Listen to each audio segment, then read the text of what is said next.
Assalamualaikum warahmatullahi wabarakatuh. Berjumpa kembali bersama Mimin di Pawon Misteri Official. Semoga kita semua selalu mendapat lindungan Allah Subhanahu wa taala ya. Amin ya robbal alamin. Nah, kesempatan kali ini Mimin akan melanjutkan cerita yang sebelumnya. Ini adalah part akhir ya. Misteri kelam keluarga kepala desa. Di part ini, semua misteri akan terkuak. Seperti apa akhir ceritanya? Mari kita mulai.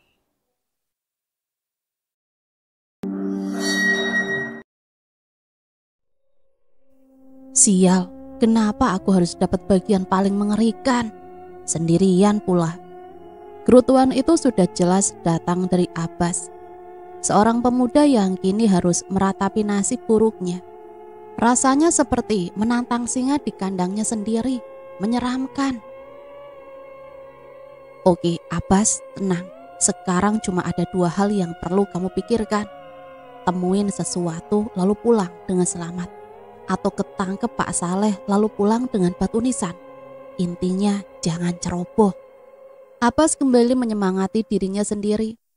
Biasanya pemuda itu akan bergantung pada Kamal atau Yuta. Setidaknya bisa membuntuti dari belakang dengan tenang atau membantu jika keadaan sudah terdesak saja. Tapi kali ini dia sendiri masuk ke kandang singa. Tidak ada yang bisa ia buntuti sekarang. Segala kemungkinan akan terjadi di setiap langkah pilihannya sendiri. Abbas sepertinya harus belajar untuk menjadi berani, melatih diri untuk bergerak sesuai kemampuan dan instingnya yang terpendam selama ini. Jika dipikir lagi, sepertinya Yuta memang sengaja menempatkan Abbas sendirian. Dasar anak psikolog. Tahu saja jika Abbas itu penakut dan hanya menjadi buntut. Sekarang Abbas sedang berada di semak belakang tempat mereka dulu mengintai. Tepat di belakang pohon randu besar yang menjulang di depan. Merapatkan jaketnya dan menghembuskan nafasnya sebanyak mungkin. Paru-parunya seakan ikut menyempit saking takutnya. Pak Saleh keluar. Abbas berpisik semangat menatap Pak Saleh yang keluar sembari membawa celurit tajam di pinggangnya dengan pucat. Pak Abbas meneguk salivanya.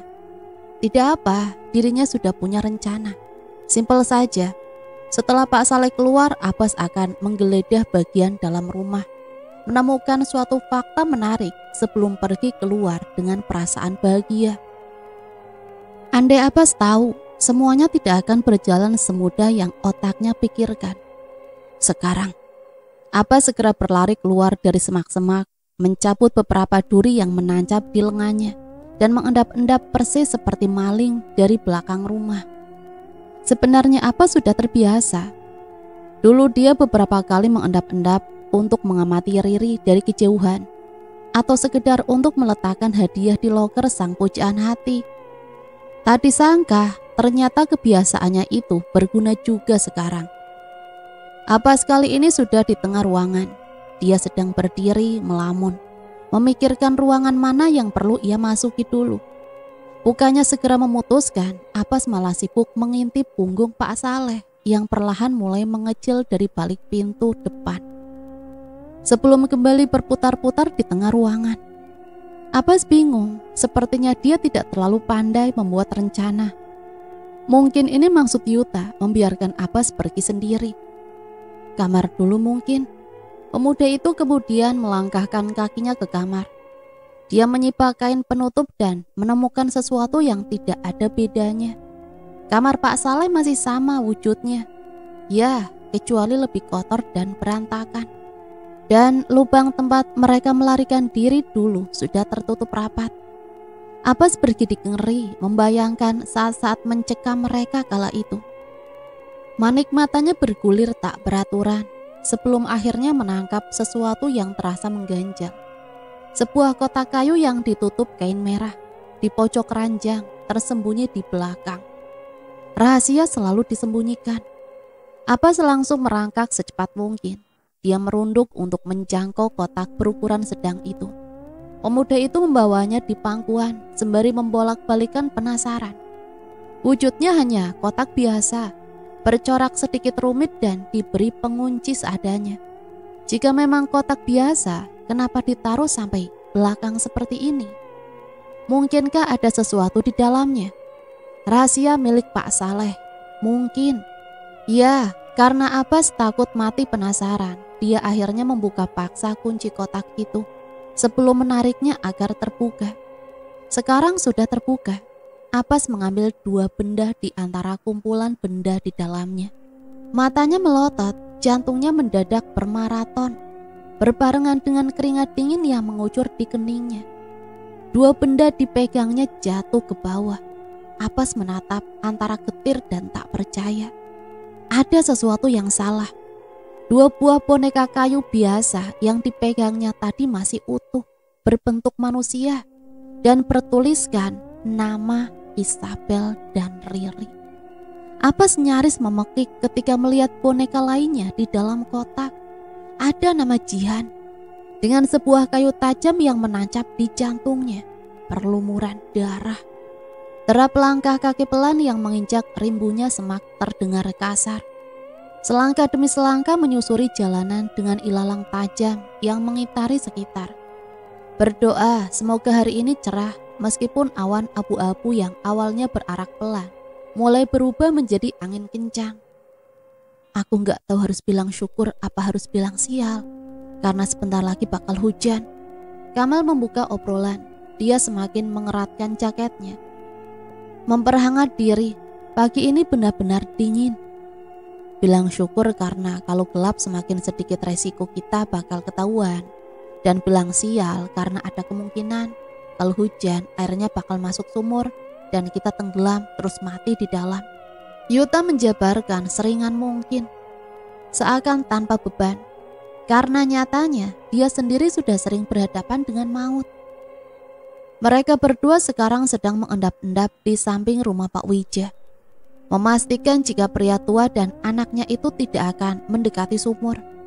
Di jendela samping tempat Kamal melihat Pak Wija kemarin, keduanya mengintip dari balik celah kayu yang berongga.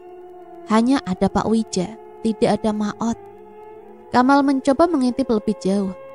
Yud, menurutmu apa kita harus mengunci Pak Wija di dalam rumah biar dia nggak bisa keluar?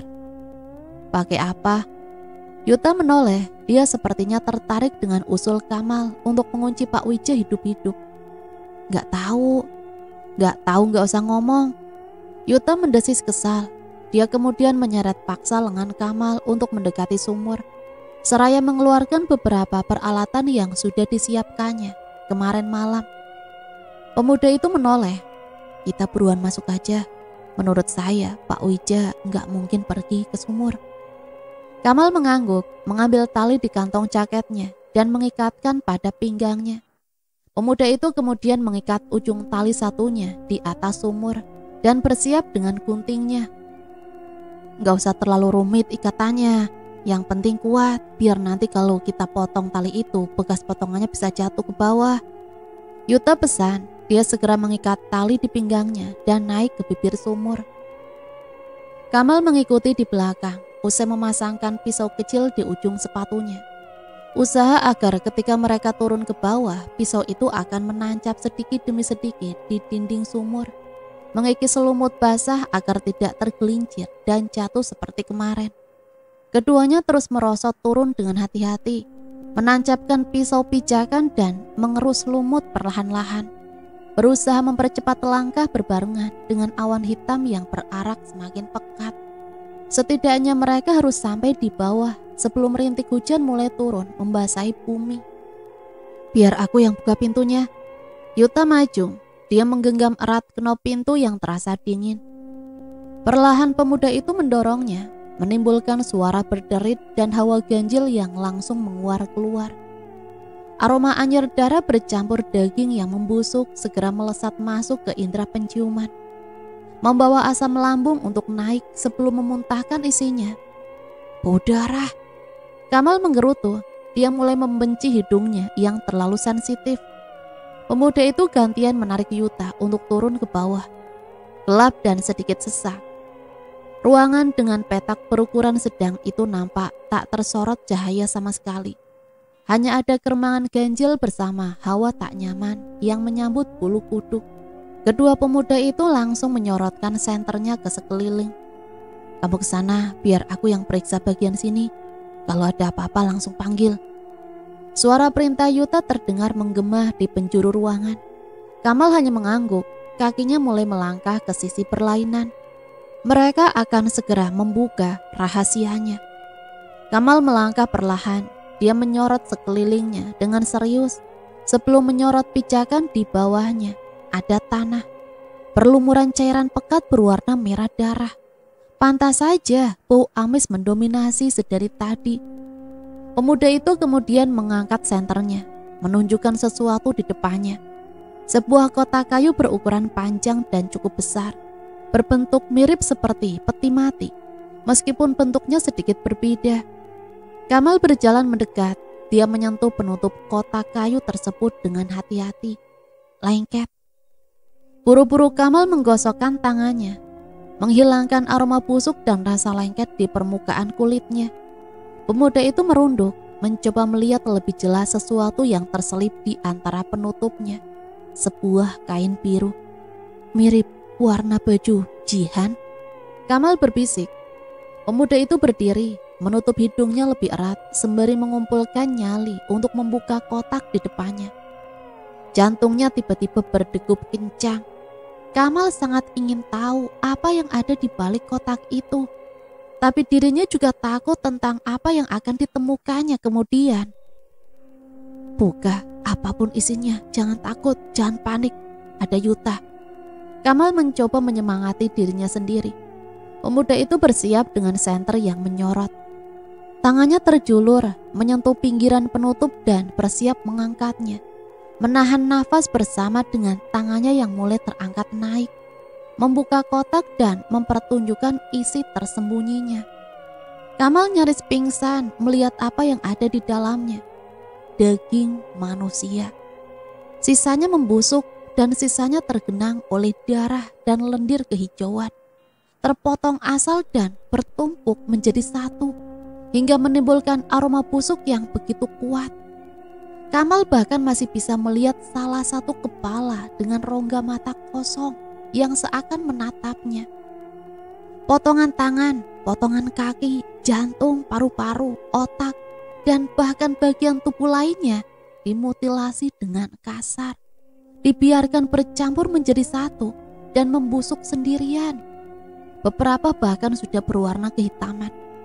Isi peti itu ternyata kubangan daging manusia yang sudah membusuk.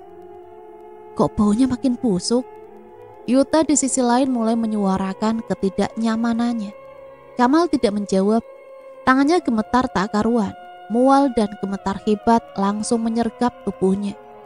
Kamal sibuk menahan nafas ketika senternya tak sengaja menangkap salah satu pemandangan yang tak asing.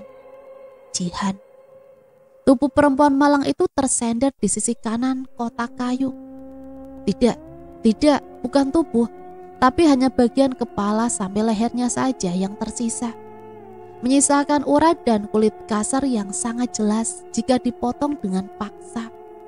Melotot dengan lidahnya yang terjulur panjang, dan di dekatnya ada potongan tangan dengan gelang mutiara yang nyaris tak berbentuk lagi. Kamal tidak mau menerka bagaimana proses Jihan menjemput ajalnya. "Mal," Kamal nyaris memekik ketika Yuta menepuk pundaknya. "Apa sih?" Yuta menganga. Dia menutup mulutnya rapat-rapat. Secepat mungkin pemuda itu menarik papan penutup hingga menimbulkan suara berdebum yang menggema. "Kalau nggak kuat gak usah dilihat. Saya sendiri jijik, mati-matian lihat tumpukan daging hitam gitu." Kamal masih tidak merespon. Dia terlalu syok dengan apa yang dilihatnya. "Tarik nafas, Mal." Yuta berdiri di belakang Kamal, membawa punggung itu menjauh sembari mengusap pundaknya lembut. Menenangkan. Yuta tahu pasti suasana ini. Apa yang dilihat Kamal hari ini pasti akan membekas di ingatannya sampai tua. Dan bagian terburuknya, pemuda itu akan mengalami fobia yang hebat akan darah dan bangkai. Aku nggak apa-apa." Kamal mengusap peluh yang membanjiri keningnya. Dia menumpukan tubuhnya ke kedua lutut, mengatur nafasnya yang masih tertahan semenjak tadi. Dia menghela nafas kasar. Pak Wija sama Maot benar-benar gila. Gila sampai ke akar-akarnya. Pokoknya kalau aku berhasil keluar dari desa, aku bakal laporin ini semua. Lakuin apa yang mau kamu lakuin. Yuta menepuk pundak Kamal. Sekarang kita cari di sisi lainnya. Ayo. Kamal mengikut. Kakinya melangkah lemas dari belakang. Semenjak melihat pemandangan yang mengerikan tadi, rasanya separuh tenaganya ikut menguap bersama semangatnya. Lututnya bahkan masih terasa gemetar. Di sini, Yuta menarik lengan Kamal untuk berdiri di sampingnya. Pemuda itu hanya diam. Fokus menatap ke sebuah rak kecil berdebu di depan mereka. Yuta menarik salah satu lacinya. Kosong. Coba laci kedua. Yuta mengangguk. Dia menarik laci kedua. Bergetar. Kamal menyorotkan senternya. Di dalamnya ada sebuah buku. Sudah usang.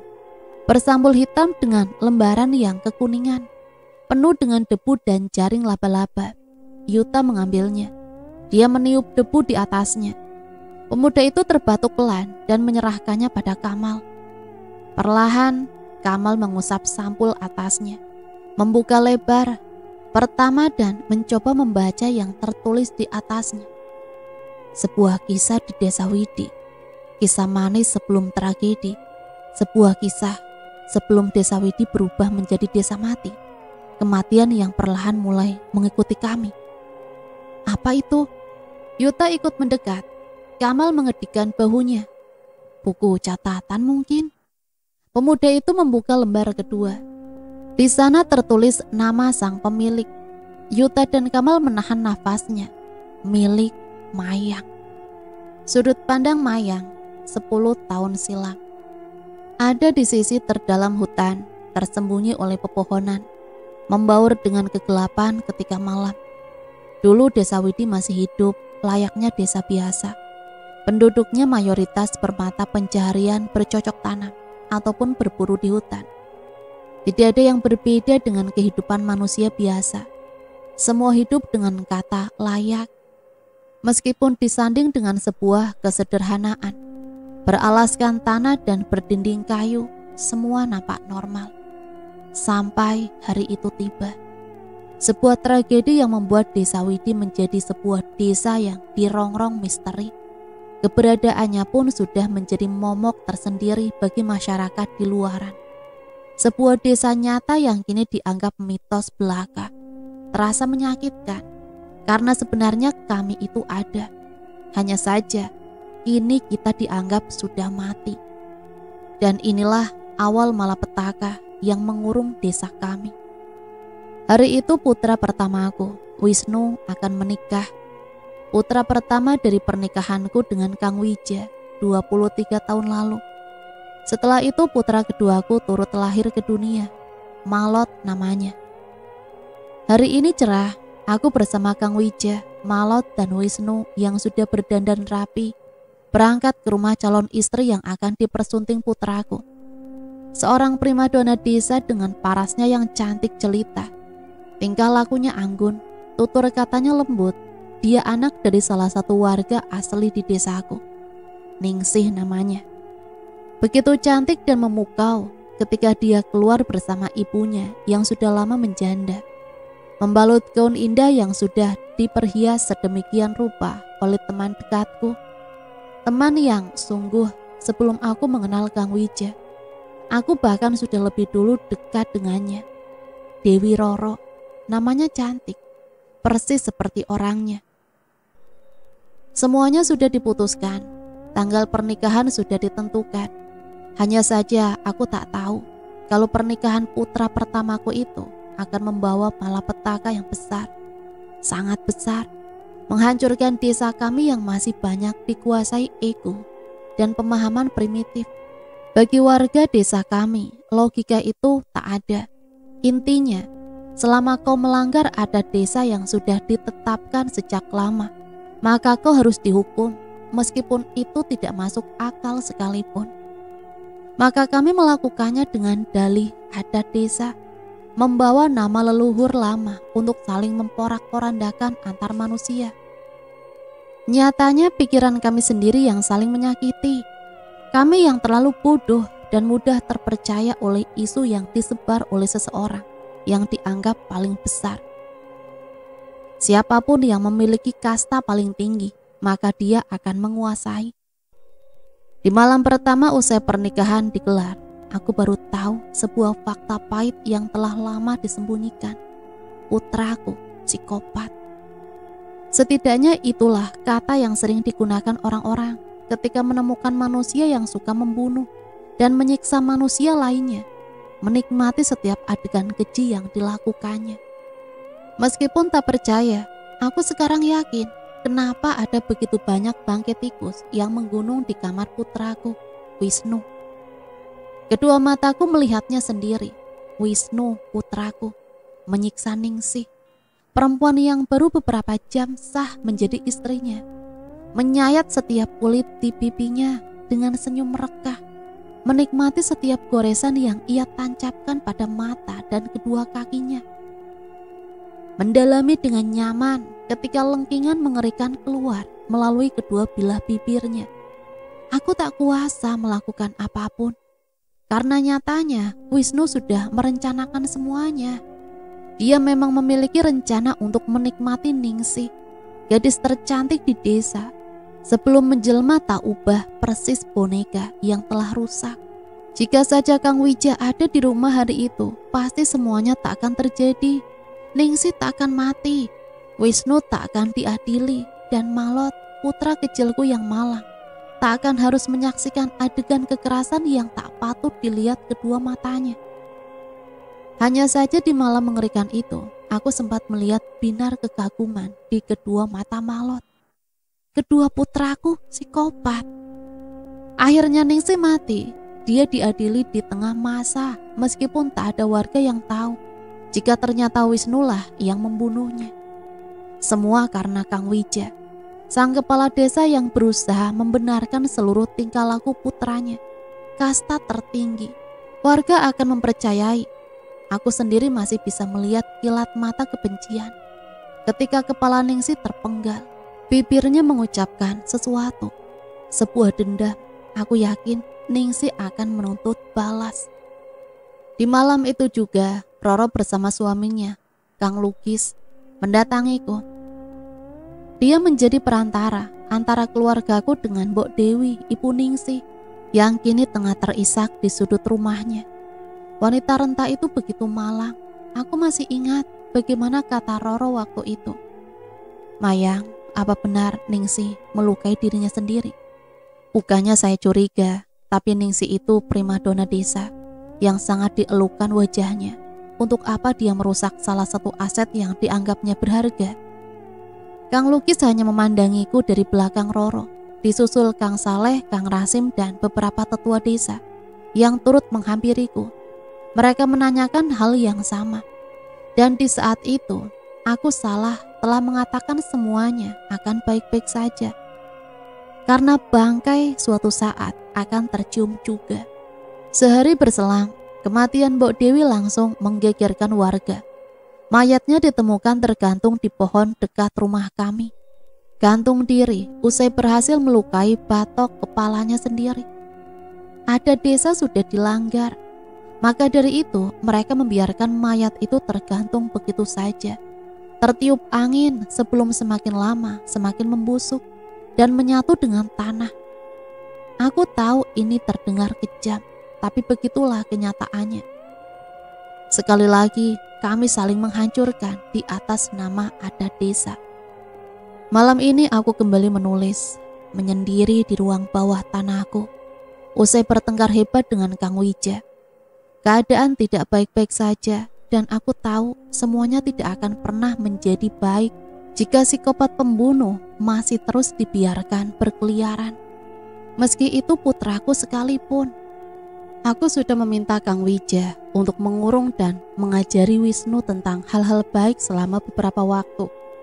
Menjauhkannya dari Malot agar putra kecilku itu tidak mencontoh hal buruknya. Tapi yang dikatakan Kang Wija justru membuatku bingung bukan kepalang. Untuk apa kita menyembunyikan Wisnu? Biarkan saja dia melakukan apapun yang dia suka. Toh bukan kita yang akan rugi ataupun mati kok. Biar saja Wisnu membunuh warga bodoh itu. Yang jelas jangan sampai kita terkena imbasnya. Makanya tutup mulutmu. Biar warga tetap percaya kalau kematian Ningsih itu karena ulahnya. Aku tak bisa mengerti kenapa Kang Wija berkata seperti itu. Membunuh dan menyiksa manusia, bagi Kang Wija tidak ada ruginya selama kita bahagia. Sekarang aku tahu bagaimana Wisnu bisa jadi pembunuh yang licik. Dan aku pun tahu kalau Malot akan segera menyusulnya. Tidak, semuanya memang terdengar buruk. Wisnu memiliki obsesi yang buruk untuk membunuh para wanita. Hari ini aku mendengarnya. Aku mendengar jika dia sudah menyiapkan ribuan rencana untuk menyusup ke rumah-rumah warga dan menghabisi kaum Hawa. Tapi kenapa? Rumah pertama yang akan ditujunya adalah Roro. Aku tak akan tinggal diam. Roro tidak boleh mati. Tidak untuk sekarang dan di tangan putraku sendiri.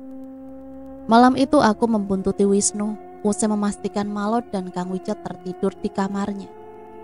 Putraku kini sudah menjelma menjadi pembunuh haus darah. Dia membawa celurit dan mengendap-endap di belakang rumah Roro. Aku tak bisa membiarkan Roro terbunuh. Aku tahu Kang Lukis sedang tidak ada di rumah saat ini. Suami Roro itu sedang berkeliling menjaga keamanan desa bersama Kang Rasim dan Kang Saleh. Sebenarnya bisa saja aku menyusul Kang Lukis dan meneriakan kalau putraku akan membunuhnya. Tapi putraku yang akan mati. Aku juga tak ingin putraku binasa. Ketika itu aku berhasil menarik Wisnu yang hendak mendobrak paksa kamar Roro. Menariknya hingga celurit panjang itu berhasil bersarang di lenganku, tertancap. Tapi Wisnu memberontak. Dia justru semakin menancapkan celurit itu, sengaja membuatku, ibunya sendiri kesakitan. Saat itu aku mulai membenci darah. Wisnu, hentikan! Pergi dari sini! Roro, cepat lari! Aku memekik kencang di ambang pintu kamar Roro. Wanita itu berdiri ketakutan di ujung ruangan. Memaksanya keluar meskipun tidak mungkin karena Wisnu masih berusaha untuk menyerang. Mayang! Suara Roro terdengar bergetar menahan tangis. Dia memegangi tangannya yang nampak gemetar. Roro tidak bergerak, dia hanya menangis sesegukan di ujung kamar. Lepas! Wisnu mau bunuh Nyi Roro! Wisnu mau bunuh Nyi Roro! Wisnu mau potong daging Roro! Wisnu masih saja memberontak. Matanya menatap nyalang. Memerah, aku nyaris tidak mengenali putraku sendiri. Celurit Wisnu ditarik dengan paksa oleh si empunya. Aku menjerit. Lengan kiriku terasa mati rasa setelahnya. Tanpa ampun, Wisnu menggores leherku. Nyaris membuatku mati jika saja rambut panjangku tidak menghalanginya. Rambutku terpotong paksa. Ibu, pergi! Wisnu menjerit. Dia mendorongku kasar. Berhasil membuat belakang kepalaku membentur dengan ujung meja kayu di belakangku. Berdenyut sakit, rasanya seluruh sarafku menekan titik ngilunya. Pandanganku kabur. Yang aku lihat hanyalah senyum Wisnu yang terukir bahagia, berdiri di depanku. Ibu, tunggu di sini dulu. Setelah Nyi Roro mati, giliran ibu yang akan Wisnu urus. Kesadaranku masih utuh, sepenuhnya utuh. Tapi denyutan cepat pada kepalaku berhasil membuat tubuhku sedikit terlimbung, mematikan seluruh saraf kaki dan tubuhku. Wisnu nyaris berjalan memasuki kamar. Pikiran burukku langsung melayang tak tentu arah, tak kala Wisnu mengayunkan celuritnya tinggi-tinggi sebelum melemparkannya sekuat tenaga. Tertancap bukan pada Roro, tapi pada Kang Lukis yang entah sejak kapan sudah mendorong Wisnu yang berlari memasuki kamar. Membiarkan celurit itu menancap pada jantungnya. Kang Lukis ambruk. Aku bisa melihat tangisan Roro dan mendengar kata-kata terakhir Kang Lukis yang terasa menyayat hati. Kang Lukis, kenapa? Kenapa harus rela bunuh demi saya? Tangisan Roro terdengar sembilu. Dia mengusap pelan dada Kang Lukis yang sudah berlumuran darah. karena nyawa kamu lebih berharga dari ini semua. Aku bisa melihat bagaimana senyum pahit terukir di bibir Kang Lukis. Pria rendah hati itu menangis. Roro, saya sayang sama kamu. Bahkan kalau harus mati sekalipun. Saya rela asalkan kamu bisa selamat. Sekarang kamu pergi, selamatin diri. Kisah saya sudah berakhir di sini. Aku benar-benar mengingat setiap kata yang meluncur di bibirnya. Akhirnya Kang Lukis mati, dipelukan istrinya. Wanita pertama yang berhasil menenangkan hatinya. Roro menangis terseduh di sampingnya, menggoncang mayat suaminya untuk terbangun meskipun itu terdengar mustahil. Meraung penuh kesedihan ketika memori mereka selama hidup mulai berkelebatan dan Wisnu hanya bisa tersenyum puas. Kang Wija tiba-tiba saja datang, dia berlari dan bersimpuh di dekatku sebelum melihat pemandangan sadis di depannya. Tapi yang kutakutkan terjadi. Kang Wija berdiri dan tersenyum penuh arti. Dia mengusap rambut Wisnu penuh kebanggaan dan memberikannya sesuatu, sebuah pisau. Aku bisa mendengar jelas bisikannya, bunuh sekalian. Tapi aku sadar bahwa Kang Lukis tidak mungkin datang sendiri. Tepat saat Wisnu hendak menancapkan pisau di kepala Roro, derap langkah kaki yang tergesa masuk ke dalam rumah membuatnya berhenti bergerak. Kang Rasim datang bersama Kang Saleh, juga puluhan warga pria lainnya, berbondong-bondong dan memergoki pembunuhan di depannya. Wisnu tertangkap, dia diseret untuk diadili massa. Kang Wija tentu saja tidak rela. Dia ikut berlari menyusul Wisnu yang sudah mengamuk dan akan menerima konsekuensinya. Kang Saleh sendiri menghampiriku. Pria itu tersenyum simpul. Saya tidak pernah menyangka jika Wisnu membunuh Kang Lukis dan nyaris membunuh Roro dengan pisau. Jadi saya bisa bilang kalau kematian Ningsih juga karena ulahnya. Terima kasih karena sudah tetap diam meskipun kamu melihat saya mengamati tadi. Mayang. Jika saja kamu memberitahu Wisnu ataupun Pak Wija tentang keberadaan saya tadi, tentunya pembunuhan di desa ini tak akan pernah diketahui. Secara tak sengaja, aku menjebak putraku sendiri. Malam ini akan menjadi malam penuh tragedi yang akan membawa desa Widi pada ambang kehancuran.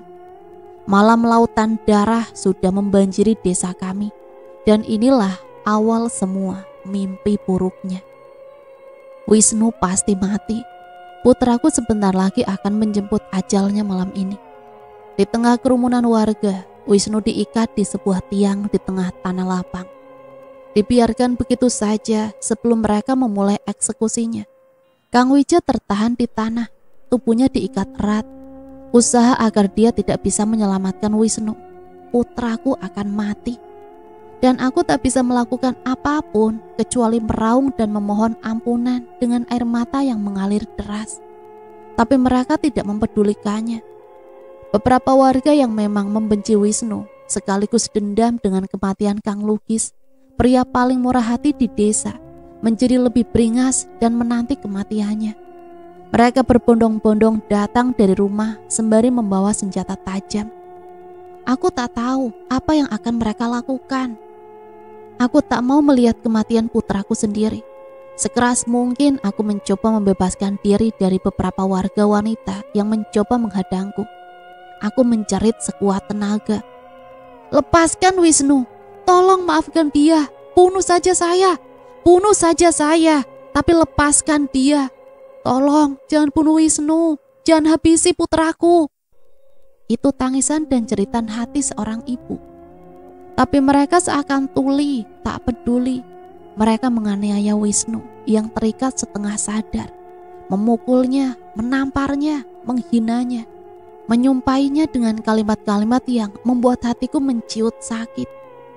Mayang, ini adalah hukuman yang pantas untuk putramu.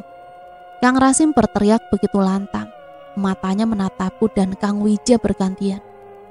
Pak Wija dan kamu itu sama-sama tidak becus mendidik anak. Siapa yang perlu disalahkan jika anak kalian itu ternyata seorang pembunuh? Kalian itu orang tua payah, menyedihkan. Kang Wija memekik tertahan di sumpalan kain mulutnya. matanya memerah. Menggelegak amarah dan tangisan, tubuhnya terus memberontak, menyisakan sayatan tajam yang menggores seluruh tubuhnya. Aku hanya terdiam, tidak menghiraukan cemoohan yang terasa membakar hati. Mataku hanya terpaku pada Wisnu, putraku yang malang. Tubuhnya sudah bermandikan luka dan darah, matanya bahkan hanya bisa membuka setengah. Mereka kejam, sangat kejam. Sekali lagi mereka menyiksa di atas nama adat desa. Hukuman turun-temurun, eksekusi yang diriwayatkan dari masa lalu. Pembunuh keji harus dihukum dengan cara keji juga. Sekarang siapa yang setuju Wisnu mati malam ini juga? Kang Rasim berteriak lantang. Ya, bunuh dia, bunuh Wisnu. Pembunuh harus dibunuh, nyawa dibayar nyawa. Terapkan adat desa. Bunuh, bunuh. Kita bunuh Wisnu. Kang Rasim berteriak penuh kemenangan. Dia mengambil sekotak minyak dan menyiramkannya di tubuh Wisnu, mengguyurnya. Aku tahu apa yang akan terjadi sebentar lagi. Tidak, Wisnu, jangan bunuh Wisnu. Saya janji akan pergi dari desa. Saya janji tidak akan pernah menginjakkan kaki di sini lagi. Tolong ampuni Wisnu. Biarkan saya membawanya pergi. Saya janji tidak akan kembali. Jangan bunuh putraku. Aku menjerit sekuat tenaga, membiarkan air mataku mengalir, membawa kecewa dan ketakutan. Aku takut, aku tak bisa melihat putraku sendiri mati. Sudah tidak ada gunanya, Mayang. Aku memekik kencang. Bara api itu dilempar, menyambar, membakar tubuh Wisnu perlahan. Aku bisa melihatnya, senyuman terakhir Wisnu, senyuman terakhir putraku bersama satu tetes air mata yang keluar di pipinya. Aku bisa mendengarnya, aku bisa mendengar putraku berbicara apa dari kedua bibirnya yang mulai terbakar. Ibu, maaf. Tidak, Wisnu. Putraku mati terbakar. Dan tak kala api itu sengaja dipadamkan, tubuh Wisnu sudah hangus. Hanya menyisakan mayatnya yang sehitam arang. Tidak ada senyuman lagi, tidak ada putra kecilku lagi, tidak akan ada Wisnu lagi.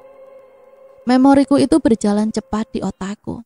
Ketika putraku pertama kali lahir ke dunia, tangan kecilnya, tawa merdunya, senyumannya. Sekarang dia sudah tiada, mati, dieksekusi dengan kejam. Aku tahu Wisnu salah, tapi aku juga tahu bahwa orang tuanya lah yang membuatnya menjadi sangat salah. Wisnu sudah mati. Kang Rasim bersorak. Dia menendang mayat gosong Wisnu hingga terlempar beberapa jarak. Matanya mengkilat penuh kepuasan. Kalian belum sadar juga, jika Wisnu pembunuh, maka Malot juga pembunuh. Adiknya pasti memiliki sifat yang sama dengan saudaranya. Kita harus bunuh dia juga. Bunuh Malot. Tidak, jangan lagi. Kumohon jangan. Ibu. Malot diseret. Entah sejak kapan dia berada di tanah lapang. Kedua pemuda nampak menyeretnya paksa. Putra kecilku menangis ketakutan.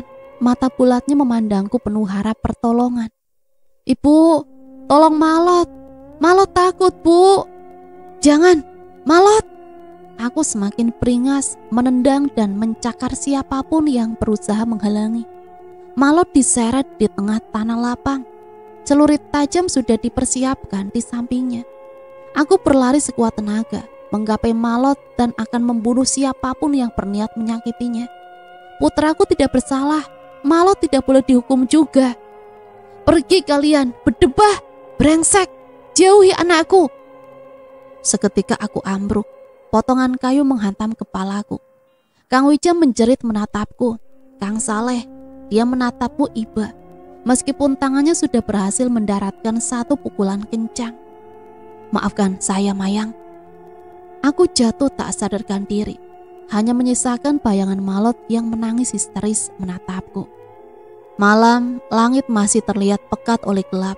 Aku mengerang tertahan. Meraba tanah di sekelilingku setelah hidungku mencium berbagai aroma. Gosong, anyir besi, dan amis darah begitu mendominasi. Kedua putraku mati. Kerumunan sudah bubar. Aku menangis kencang, berusaha keras merangkak di tanah dan menggapai tubuh kedua putraku. Putra yang kulahirkan dan kurawat dengan sepenuh hati. Sekarang mereka tiada. Mayat Wisnu teronggok begitu saja di tanah. Di sampingnya, tubuh kecil Malot yang sudah bersimbah darah nampak dilempar ke samping mayat kakaknya. Aku merangkak lebih cepat, memeluk tubuh tak bernyawa kedua putraku dan mengecupinya dengan lembut, membiarkan daging gosong dan darah terasa di sepanjang bibirku. Mengusap rambut kedua putraku penuh kehangatan. Aku menatap keduanya getir. Wisnu, Malot, bangun, bangun sayang, kita pulang ke rumah, kita pergi dari desa ini, kita hidup kayak dulu lagi, bangun nak. Aku tahu panggilanku tak akan membuat mereka bergerak, tak akan pernah.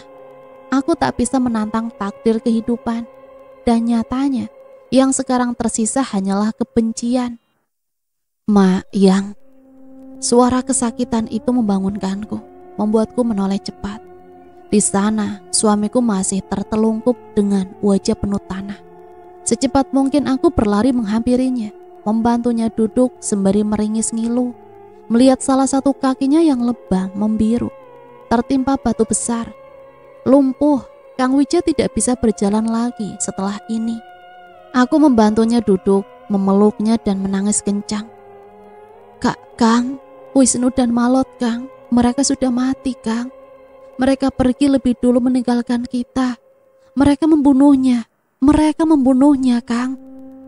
Kang Wija terbatuk keras, wajahnya bercampur antara tanah dan air mata.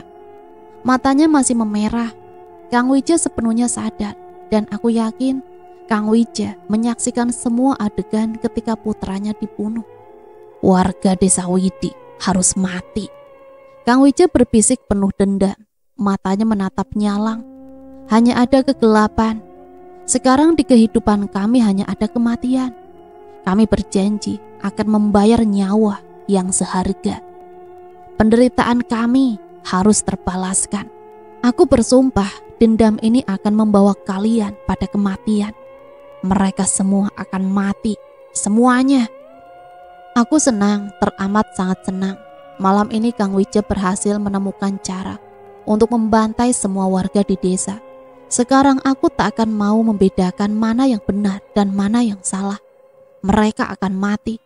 Aku akan menyeret mereka untuk ikut masuk ke neraka yang paling dalam bersama sang iblis. Aku sekarang bisa bersyukur dengan kedudukan Kang Wija. Statusnya sebagai petinggi desa membuatnya mendapatkan banyak hal mengenai ajaran tetua desa terdahulu. Di ruang bawah tanah yang biasa kugunakan untuk bersantai ternyata menyimpan ribuan rahasia.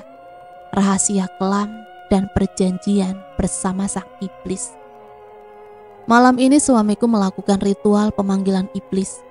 Aku hanya diam menyaksikan di ujung ruangan, membiarkan Kang Wija melakukan semua ritualnya dan menawarkan perjanjian dengan sang iblis untuk menghidupkan anakku kembali dan untuk menghabisi semua warga desa.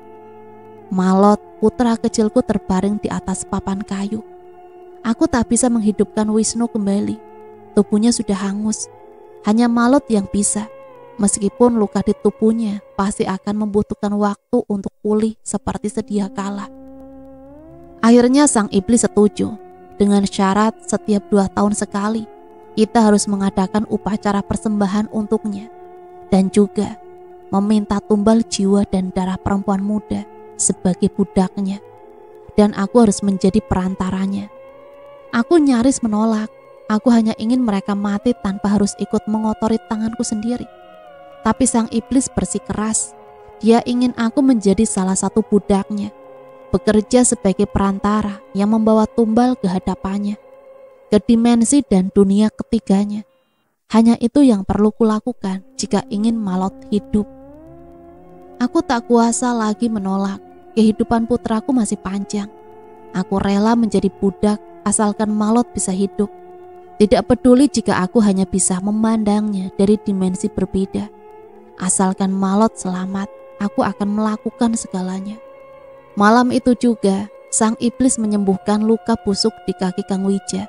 sekaligus memberikan separuh jiwanya untuk membuat Malot kembali hidup. Putraku memang hidup kembali, tapi aku tahu Malot yang bangkit kembali sekarang jauh berbeda dengan putra kecilku yang dulu. Jauh berbeda. Tubuhnya semakin menghitam, cara jalannya pun berubah. Seakan dia tidak pernah menapaki tanah. Matanya terus memandang datar, sementara bibirnya terus menyunggingkan seringai mengerikan. Malot sudah berubah seutuhnya. Tapi tak apa, asalkan Malot tetap hidup, bagaimanapun wujudnya, aku akan tetap menyayanginya. Akhirnya Kang Wija datang dari rumah ke rumah. Dia membantai seluruh laki-laki dan menyisakan kaum perempuan. Malam hingga subuh hari itu menjadi pertumpahan darah yang sadis di desa. Jeritan meminta ampunan dan lolongan penuh kesakitan memenuhi sisa malam. Aku hanya terdiam ketika Kang Wija menggiring para perempuan yang tersisa di tengah lapangan. Kang Wija hanya menyisakan Kang Saleh dan Kang Rasim. Dan jiwa para laki-laki yang dibantai Kang Wija malam itu akan menjadi budak untuk desa selamanya. Mereka akan terjebak di sini, menjalani kehidupan selayaknya masih hidup, meskipun pada kenyataannya mereka sudah mati. Aku akan tertawa bahagia di atas penderitaan mereka. Mereka harus membayar harga yang mahal karena sudah membuat Malot cacat fisik maupun jiwa. Kang Wija, tolong ampuni kami, Kang. Kang Rasim yang awalnya begitu gagah di atas eksekusi Wisnu, kini memeluk lutut suamiku. Wajahnya penuh air mata, membeliak ketakutan ketika menatap perwujudan iblis di belakang Kang Wija dan Malot yang kembali hidup. Nafasnya tersedat karena tangisannya sendiri. Dia memohon ampunan agar dibiarkan selamat. Sama seperti ketika aku memintanya mengampuni Wisnu, membiarkan putraku agar tetap hidup. Tapi ketika itu dia tidak mempedulikannya. Maka kini kami juga tidak akan mempedulikannya. Kamu harus mati, Rasim. Tahu, kami memang sengaja menyisakan kalian, 3 orang yang menjadi dalang dari semua kecelakaan. Kamu yang membawa warga berbondong-bondong untuk membunuh Wisnu, mempermalukannya sebelum menghabisinya. Padahal waktu itu kamu bisa mengadilinya tanpa perlu mempertontonkan di hadapan warga.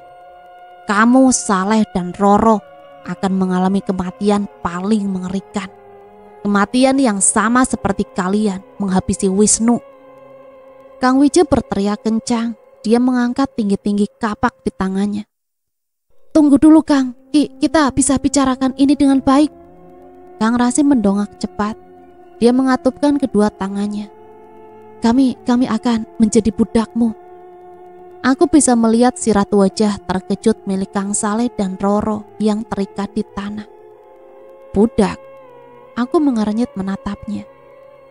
Kang Rasim mengangguk cepat. Dia mengusap air matanya. Budak, Mayang, kami bersedia menjadi budak kalian. Tapi tolong jangan bunuh Saleh dan Roro. Saya amat dekat dengan mereka. Saya tidak bisa membiarkan mereka berdua mati. Aku berdecih jijik. Tapi kau membiarkan kedua putraku mati. Saya minta maaf. Saya tahu itu salah. Saya hanya tidak tega melihat Roro menangis. Tolong maafkan saya. Kang Rasim sesegukan lagi. Kami bertiga akan menjadi budak kalian. Kang Wija dan Mayang pasti sadar kalau perempuan di desa semakin lama semakin habis. Sementara tumbal untuk sang iblis perlu dilakukan selalu agar Malot bisa tetap terus hidup. Saya akan membantu agar Malot bisa tetap hidup. Kang Saleh terlihat tidak suka. Rasim, aku lebih rela mati malam ini daripada harus menjadi budak iblis. Diam dan turuti saja apa kata saya, Saleh. Kang Rasim balas memandang sengit. Kang Wija tertawa sinis. Penjilat juga dirimu itu, Rasim.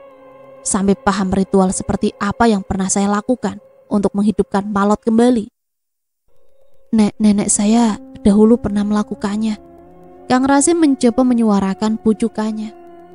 Tumbal seperti itu harus diberikan selalu jika tidak mau tubuh Malot membusuk dan akhirnya mati. Sementara itu perempuan muda di desa Widi hanya tersisa sedikit. Maka dari itu saya akan membantu memberikan tumbal. Saya akan menjebak para pendatang yang bepergian di jalan raya sekitar desa agar tersesat di hutan.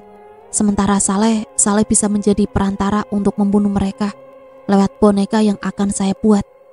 Saleh bisa menuliskan nama mereka untuk menandai dan melukai mereka dari jarak jauh sebelum menyeretnya ke tiang di tanah lapang ini untuk diberikan pada sang iblis. Lalu, apa yang bisa Roro lakukan? Kang Wija menyeringai. Dia menarik kasar lengan Roro untuk bersimpuh di kakinya sebelum mengangkat kapaknya. Bukannya dia tidak berguna? Kalau begitu, dibunuh saja. Jangan. Kang Rasim memekik. Dia menarik tubuh Roro untuk bersembunyi di belakangnya. Tolong, jangan bunuh Roro. Dia bisa membuat pendatang yang akan kita tumbalkan tidak curiga. Kita butuh tumbal wanita. Jadi para tumbal itu masuk ke desa dan tidak menemukan wanita satupun. Bukankah mereka akan curiga? Setidaknya masih ada satu wanita tersisa. Kang Wija hanya tersenyum mendengarnya. Buatlah sebuah gelang untuk diberikan pada Roro. Gelang itu akan menjadi penanda bahwa Mayang tidak boleh melukai ataupun menjadikan Roro tumbal. Karena sesudah itu Mayang hanya akan mengingat saya dan Malot. Ingatan lainnya akan segera hilang. Kang Rasim mengangguk bahagia. Perjanjian kami sudah dibuat. Setelah malam penuh darah itu, kami menutup diri dari dunia luar, menyembunyikan fakta bahwa desa kami dulunya pernah ada. Sekarang desa kami tak ubah layaknya mitos bagi warga kota, dan keberadaanku akan lenyap mulai sekarang demi Malot, anakku. Kang, Nyi Roro menyentuh pelan lengan Pak Saleh. Wanita itu menyorot sendu. Kotak berukuran sedang di tangan pria itu membuatnya memusatkan seluruh atensi. Nyi Roro menatap Pak Saleh lagi. Sampai kapan kita harus seperti ini? Sudah 5 tahun, sudah terlalu lama kita menjelma menjadi pembunuh. Kita berdosa, Kang. Kalaupun harus mati, saya rela mati saat ini juga. Daripada terus-terusan tenggelam dalam dosa seperti ini, Kang. Kang Lukis juga pasti kecewa melihat saya dari sana. Jika saja bukan karena Kang Rasim, saya pasti sudah bunuh diri sedari dulu. Jangan dulu. Pak Saleh menatap kotak penuh boneka itu nanar. Kita tebus kesalahan kita yang terakhir ini. Maksud Kang Saleh, kita selamatkan para remaja itu. Mereka pantas untuk hidup. Kamal, Yuta, Abbas, Isabel, dan Riri. Cukup Jihan, perempuan malang itu yang menjadi penutup dari semuanya. Pak Saleh menutup kotak itu kasar. Memeluknya erat sebelum menatap Nyi Roro lagi. Saya akan sembunyikan kotak ini di rumah agar Rasim tidak bisa menemukannya. Sementara saya membuatkan jalan keluar untuk para anak muda itu. Kamu jaga dan jauhkan mereka dari Rasim. Dan jika ada kesempatan, meskipun sedikit, beritahu Kamal, Yuta, ataupun Abbas tentang upacara ini. Suruh mereka berhati-hati, paham? Nyi Roro mengangguk. Kita harus segera membawa mereka pergi sebelum upacara penyembahan kepada iblis itu dimulai. Jika sampai kita terlambat, tidak akan ada yang bisa menghentikannya lagi. Memangnya kapan upacara itu akan dimulai lagi? Saya masih ingat 2 tahun lalu ada upacara besar di tengah tanah lapang. 2 kali saya melihat mereka membantai sesama manusia dengan kejamnya. Pak Saleh memandang jauh ke depan. Besok, upacara penyembahannya akan dimulai besok. Dan saat itu terjadi, tidak akan ada yang bisa kita lakukan lagi. Yang jelas jangan sampai Rasim menemukan kotak boneka itu. Karena kalau sampai itu terjadi, baik Isabel maupun Riri tidak akan ada yang bisa selamat. Ternyata Pak Saleh dalang dibalik tubuh Pak Wija selama ini. Abbas menatap tak percaya. Usai menemukan pemandangan yang membuatnya tercengang. Pemuda itu buru-buru mempertahankan ketenangan emosinya. Pantas saja Pak Saleh yang membawa teman-teman untuk masuk ke desa. Ternyata dia pembunuh keduanya. Hah, aku gak nyangka bakal nemuin hal seboh ini. Abbas mencoba menetralkan amarahnya. Pemuda itu kemudian menutup kotak dan membawanya berdiri, berniat memberitahu teman-temannya apa yang dia temukan, sekaligus menjaga 2 boneka tanpa luka milik Isabel dan Riri. Dia berjalan mengendap-endap, mati-matian, bersyukur karena tidak ada adegan di mana Pak Saleh pulang mendadak seperti dulu. Abbas lantas berjalan ke pintu belakang setelah memastikan tidak ada yang berubah di sekelilingnya. Bisa bahaya jika Pak Saleh pulang ke rumah dan menemukan beberapa barangnya ternyata sudah berpindah. Ya, kecuali kotak miliknya yang sudah pasti menghilang. Abbas tertawa sinis, membayangkan betapa terkejutnya wajah Pak Saleh ketika menemukan boneka teluhnya Raib. Seketika Abbas terperanjat, dia memeluk semakin erat kotak di tangannya. "Selamat pagi, Abbas." Pak Rasim tersenyum lebar. Dia melambaikan tangannya ke arah Abbas yang tiba-tiba saja dia mematung. Pria itu tersenyum tanpa beban, sama sekali tak terusik dengan angin kencang yang berhembus kuat di belakang. Pak Rasim, kamu ngapain di rumah Saleh?" Pak Rasim bertanya ringan. Pria itu masih mempertahankan senyumannya. "Itu kotak apa?" Abbas mundur selangkah. Ini bukan kotak apa-apa. Saya hanya menitipkan sesuatu pada Pak Saleh dan sekarang sedang mengambilnya." "Menitipkan sesuatu ya?" Pak Rasim menyeringai. Mengerikan. Abbas langsung mundur lagi. Pemuda ini merasakan insting bahaya yang begitu kentara. Pak Rasim langsung berjalan masuk, membanting pintu di belakangnya dan menyorot keji. "Berikan kotak itu pada saya. Jangan coba-coba untuk menipu. Saya tahu betul apa isi kotak itu. Abbas, saya akan menyelamatkan teman-teman kamu dari Saleh." "Menyelamatkan?" Abbas menaikkan sebelah alisnya. Pak Rasim mengangguk meyakinkan. "Sudah lama saya ingin menemukan kotak itu. Kamu pasti sudah tahu kalau boneka itu bertuliskan nama orang-orang yang akan dan sudah dibunuh Saleh. Saya sendiri tidak menyangka dia bisa sekejam itu. Jadi biarkan saya mengakhiri semuanya sekarang. Berikan kotaknya." Abbas terlihat ragu, meskipun raut wajah Pak Rasim tidak menunjukkan sirat kegugupan sedikit pun. Pemuda itu sedikit mengendurkan pelukannya. Tapi saya bisa mengurusnya, Sen." "Berikan saja." Pak Rasim menggertak. Dia menyambar paksa kotak di tangan Abbas. Secepat kilat, Abbas bahkan tidak menyadari kapan tangan itu terangkat. "Pak Rasim, diam!" Pak Rasim melotot memperingatkan. Pria itu tertawa bahagia. "Sekarang biar saya yang mengurus semuanya. Saya bisa pastikan kalau semua akan habis tanpa tersisa." "Jangan ada yang bergerak." Nyi Roro mendekap erat tubuh Isabel dan Riri di bawah kolong tempat tidurnya, melindungi keberadaan 2 gadis itu dari sesuatu yang sedang mengancamnya sekarang. Tadi setelah perdebatan panjang mereka, sebuah dentuman dan kilat besar yang menyambar menyadarkan Nyi Roro. Wanita itu langsung mengintip dari celah pintunya sebelum membeliak ketakutan dan mengunci cepat pintu di depannya. Isabel dan Riri bahkan tidak sempat bertanya apapun.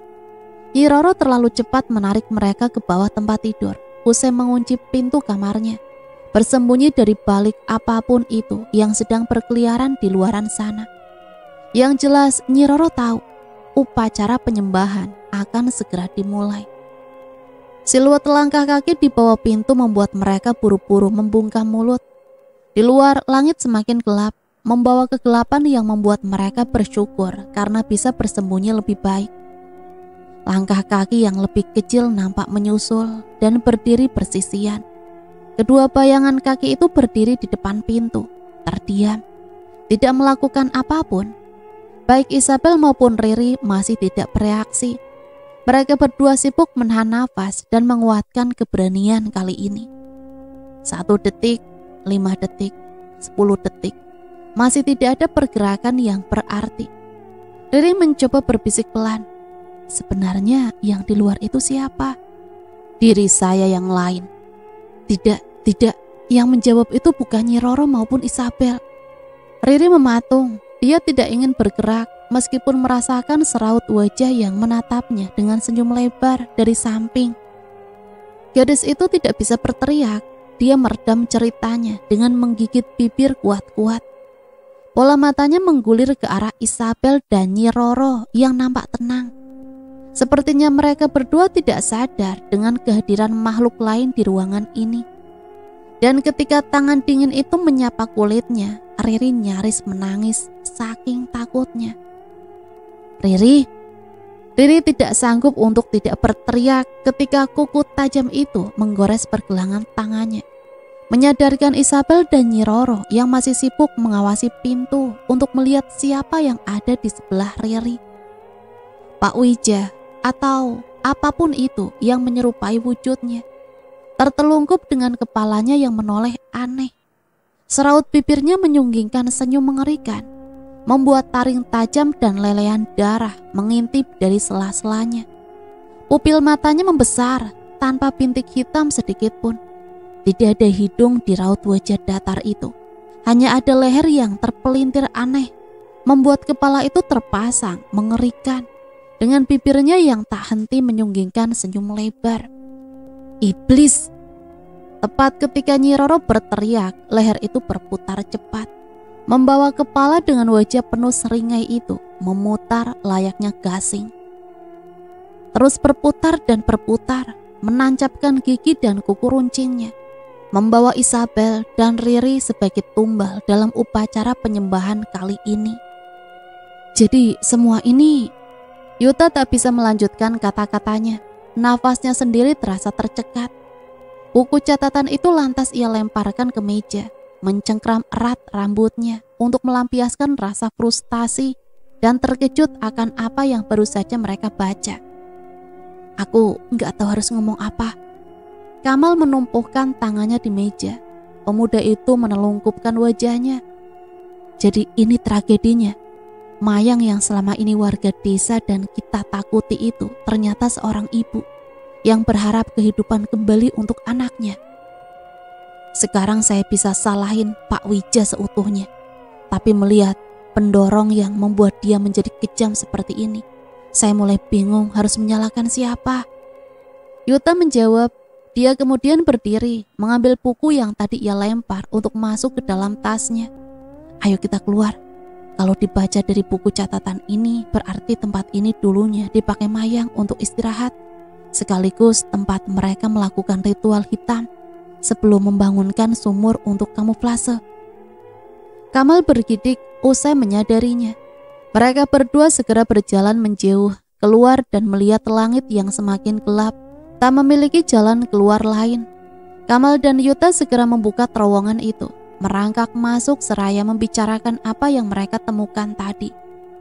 Yut, berarti tugas Pak Saleh itu menjaga supaya orang yang sudah ditetapkan jadi tumbal itu nggak bisa kabur, sekaligus menandai dan melukai mereka dari jarak jauh.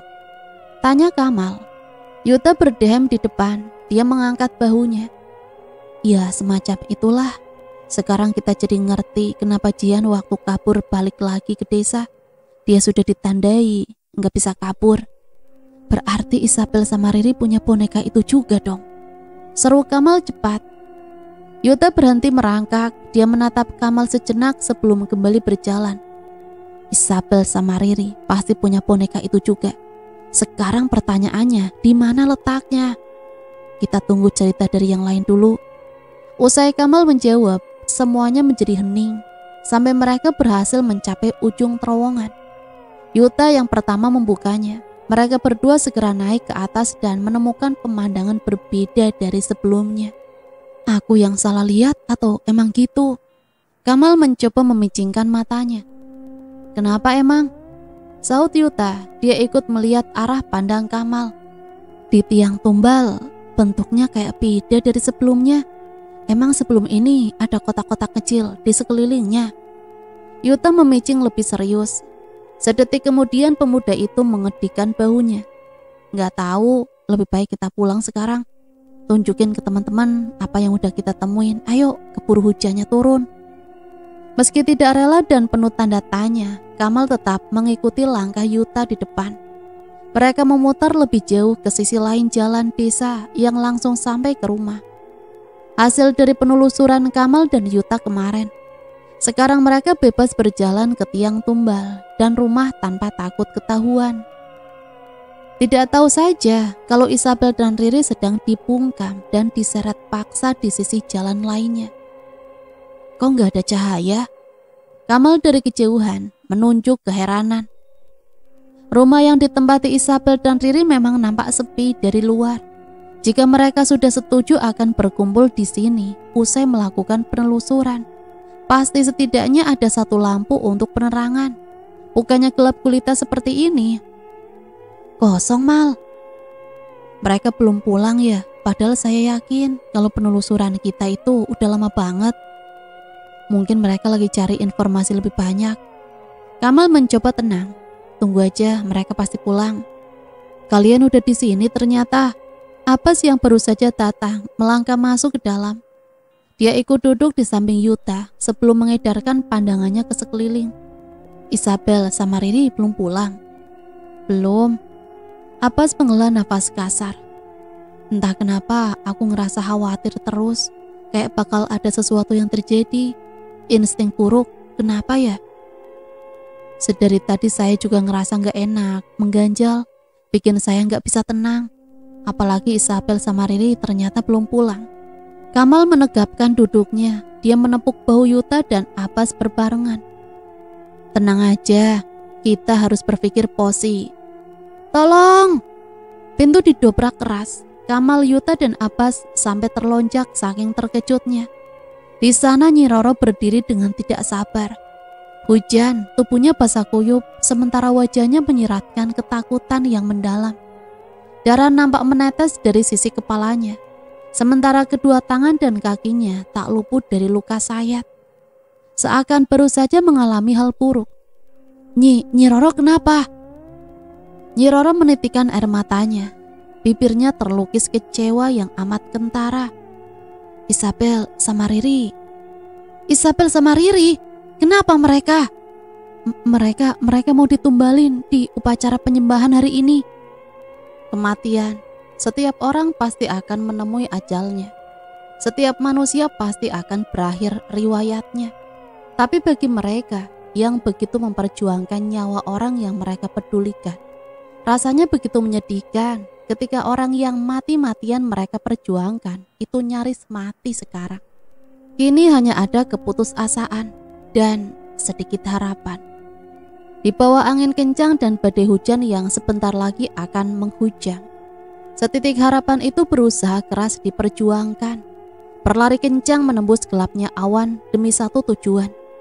Mereka hanya tidak ingin terlambat yang hanya berujung penyesalan tanpa akhir. Tak akan ada yang mati, itu tidak boleh terjadi. Sial, hujannya deras banget. Sebentar lagi pasti bakal ada badai.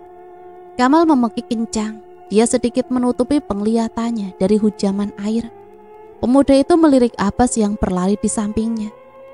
Di mata pemuda itu hanya tersisa ketakutan yang amat kentara. Saya nggak peduli, mau tornado sekalipun kita tetap harus nyelamatin mereka. Yuda berteriak kencang dari sisi samping Abbas. Matanya menatap nyalang. Kamal sendiri bisa melihat jelas urat yang menonjol di rahang pemuda itu. Giginya bahkan bergemelutuk sesekali. Tanda bahwa Yuta luar biasa marah. Di depan, bekik Abbas tiba-tiba. Mereka segera mempercepat laju kaki. Tak peduli jika kerikil dan beberapa ranting tajam berhasil menggores telapak kaki tanpa alas mereka. Percepat larinya, kita jangan sampai terlambat. Harusnya saya percaya waktu kamu bilang ada yang aneh di tiang tumbal, Mal. Yuta berdecak kecewa. Dia mencengkram erat kedua tangannya. Bukan waktunya buat menyesal. Sekarang tujuan kita cuma satu. Fokus ke Isabel sama Riri. Gak peduli kalaupun aku harus bunuh orang tua bangka itu kali ini. Saya pasti akan memberikan mereka balasan yang setimpal. Yuta mendesis penuh emosi. Dia memelankan laju larinya, menatap dari kejauhan dua orang yang berhasil membuat mereka kalang kabut hari ini. Kamal, Yuta, dan Abbas nyaris membeku di tempat, melihat sajian menyedihkan di depannya. Ketiga orang yang menjadi dalang dari upacara ini nampak sibuk mempersiapkan persembahannya. Pak Rasim yang sibuk menyiapkan beberapa senjata tajam dan api. Maot yang hanya duduk diam mengawasi Pak Wija yang sedang mempersiapkan berbagai macam sesajen. Tunggu, apa itu? Yuta tidak salah lihat, dia yakin tadi ada sekelebat bayangan hitam.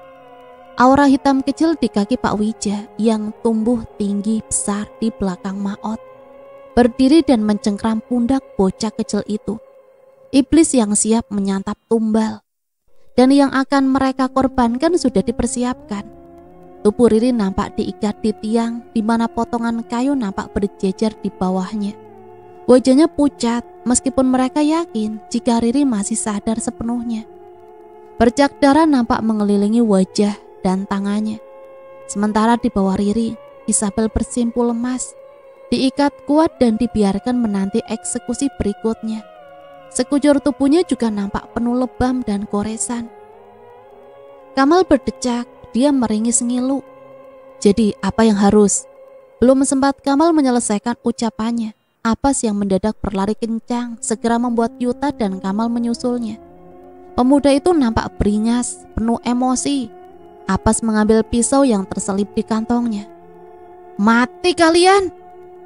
Oh, sudah sampai rupanya. Pak Rasim tersenyum. Dia mengasah kapak di tangannya. Saya yakin kalian bertiga pasti datang. Jadi ya, sekalian kita habisi saja. Benar kan Pak Wija? Di sisi lain Pak Wija mengangguk menyetujui. Dia berjalan ke arah Riri, menarik rambutnya, sampai gadis itu mendongak dan meringis kesakitan. Kita bunuh mereka setelah dua perempuan cantik ini mati. Sialan, singkirkan tanganmu dari kepala Riri.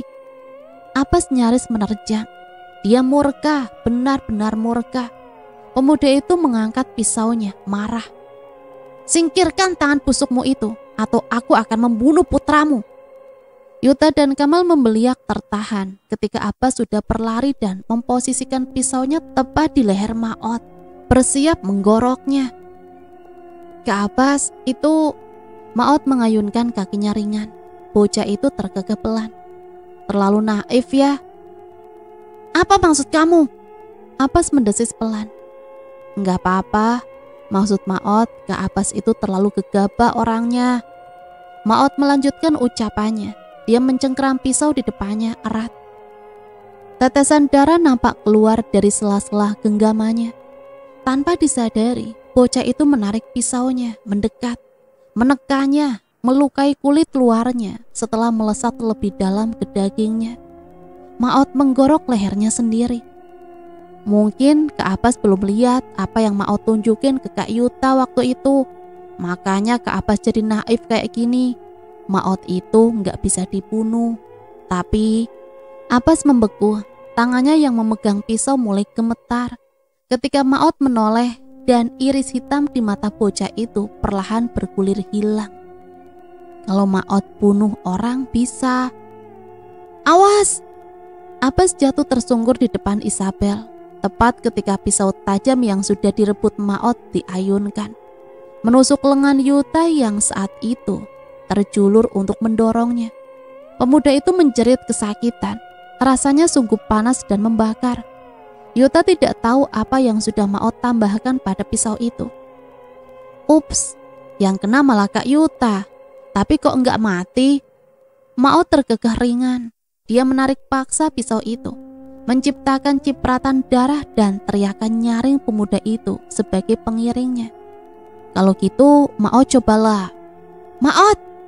Pak Wija menjerit ketika anaknya terpental jauh, terlempar beberapa jarak hingga mendarat di dekat Pak Rasim. Karena Kamal, pemuda itu terengah, sembari menggenggam erat balok kayu di tangannya, membiarkan darah menetes di salah satu sisinya. Kamal menggunakan tenaganya sekuat mungkin. Dia tahu kalau Maot tak akan bisa mati, tapi Kamal juga tahu kalau regenerasi luka di tubuh Maot akan membutuhkan waktu sedikit lama sebelum pulih seperti sedia kala. Tentu saja dia tidak lupa kalau sebenarnya bocah itu sudah mati. Dan yang tersisa hanyalah tubuh lemah anak kecil biasa dengan jiwa seorang iblis. Kalian ngapain diem aja? Kamal berseru lantang. Dia memposisikan diri untuk menyerang lagi saat Pak Rasim mulai mengambil kapak. Sementara Maot masih mengerang karena luka besar di sisi kepalanya. Pemuda itu melotot ke arah Yuta dan Abbas. "Cepat, selamatin Isabel sama Riri. Aku yang bakal tahan mereka." Yuta dan Abbas segera tersadar. Kedua pemuda itu bersiap berlari meraih Isabel dan Riri. Tapi ingat, mereka tidak boleh melupakan Mayang. Yuta dan Abbas langsung terjerembab ke tanah, mengerang kesakitan. Ketika luka di kaki mereka mulai mengucurkan darah. Menatap ketakutan ketika melihat Mayang muncul dari balik pepohonan. Matanya menatap Nyalang Maot yang terluka, sebelum mengalihkan atensinya pada Kamal yang membatu. "Maot, luka." Mayang mendesis, matanya melotot ke arah Kamal. Makhluk itu melayang mendekat, mengangkat kuku dan rambut tajamnya, bersiap menusuk. Abbas dan Yuta tak bisa berbuat lebih. Karena pada nyatanya, luka dalam di kaki mereka berdua mengambil peran untuk memberhentikan. Mayang menyeringai, "Tidak ada yang boleh melukai Maot. Tidak boleh, tidak boleh. Kamal, pergi Kamal." Isabel dengan sisa-sisa tenaganya berusaha menyadarkan Kamal yang mematung tak bergerak. Gadis itu menjerit sekuat tenaga. Terlambat. Usai Kamal tersadar, salah satu kuku runcing milik Mayang sudah melesat ke arahnya. Tak ada yang bisa dilakukan pemuda itu.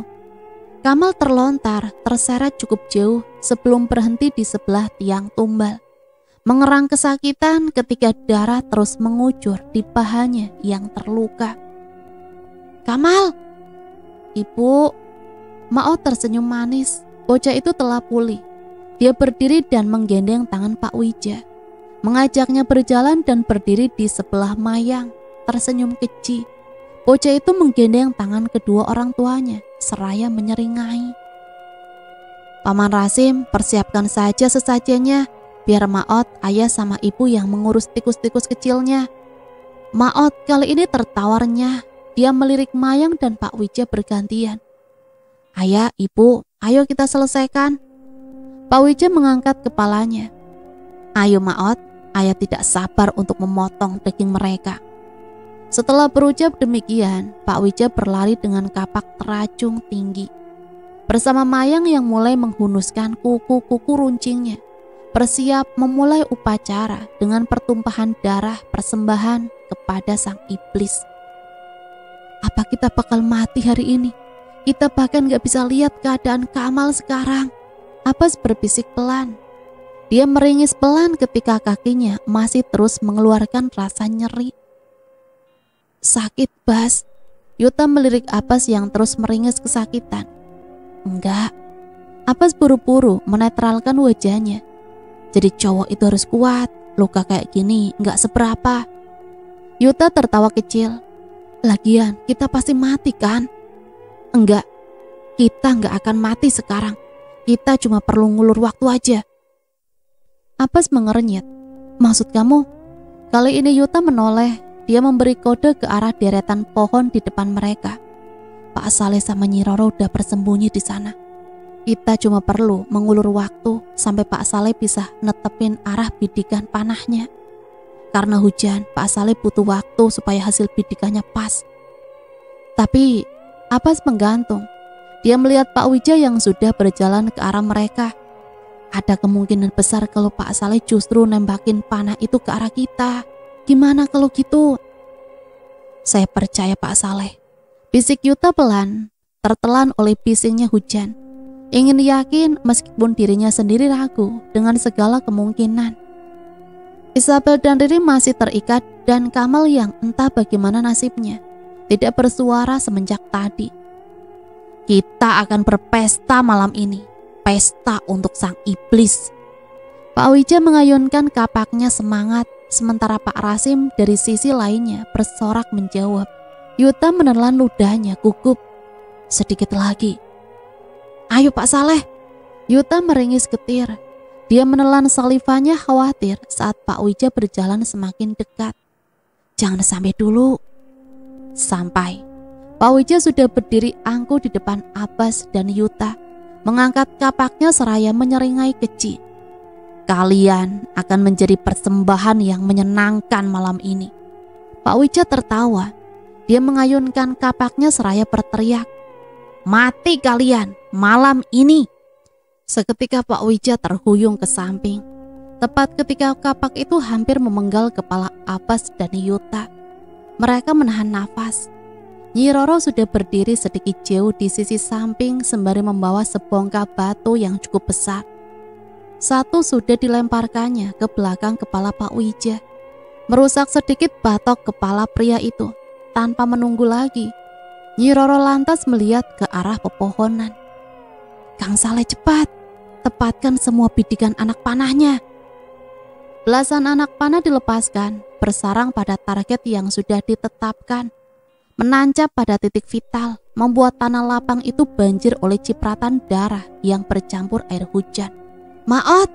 Semua anak panah itu tertancap pada tubuh kecil Maot, melesat ke kepalanya, menusuk jantungnya, membuat darah mengucur dari sisi perut dan seluruh tubuhnya yang terlubangi. Bocah itu ambruk ketika Pak Saleh keluar dari semak-semak, berlari cepat dan menerjang ke arah Pak Wija yang masih menatap kosong ketika putranya mengeluarkan darah dari mulutnya. "Maot!" Mayang memekik kencang. Dia berusaha menerjang Pak Saleh yang bersiap menghunuskan pisaunya ke arah Pak Wija. Melayang cepat sebelum Nyi Roro berlari dan menghadangnya, menatap tajam dengan gelang yang bercahaya terang karenanya. Nyi Roro tersenyum kecil. "Biarkan mereka mengurus urusan mereka. Urusanmu, Mayang, adalah dengan saya." Nyi Roro menoleh ke arah Pak Saleh. Wanita itu berteriak kencang, "Kang Saleh, sesuai rencana awal, biar saya yang mengurus Mayang." Pak Saleh mengangguk dalam larinya. Pria itu bersiap menerjang Pak Wija sembari sesekali melirik Maot yang balik menatap ke arahnya. Dia tahu kalau Maot tak akan mati semudah itu. Tapi setidaknya Pak Saleh bisa membuat bocah itu tidak bergerak untuk beberapa saat sebelum tubuhnya kembali normal. Dan sekarang waktunya untuk melenyapkan sang pembuat perjanjiannya. Karena ketika manusia yang membuat perjanjian dengan iblis mati, maka seluruh perjanjian yang dibuat karenanya akan ikut terlenyap seperti nyawanya. "Saya akan mengakhiri semua kegilaan ini. Sudah cukup untuk semuanya." Pak Saleh menerjang dengan beringas. Pria itu menghunuskan pisau tajamnya ke arah jantung Pak Wija. Suara hantaman dua buah logam tajam yang beradu terdengar memekakkan telinga. Pak Saleh terhuyung mundur. Pria itu memasang posisinya lagi, bersiap menerjang untuk kedua kalinya. Pak Saleh meringis. Dia menyentuh rahang bawahnya yang terasa berdenyut. Pak Rasim berdiri dengan pongah di samping Pak Wija. Pria itu menatap sengit. "Saya sudah peringatkan kamu untuk tidak merusak apa yang sudah saya korbankan selama ini, Saleh. Tapi kamu tidak pernah mau mendengar perkataan saya.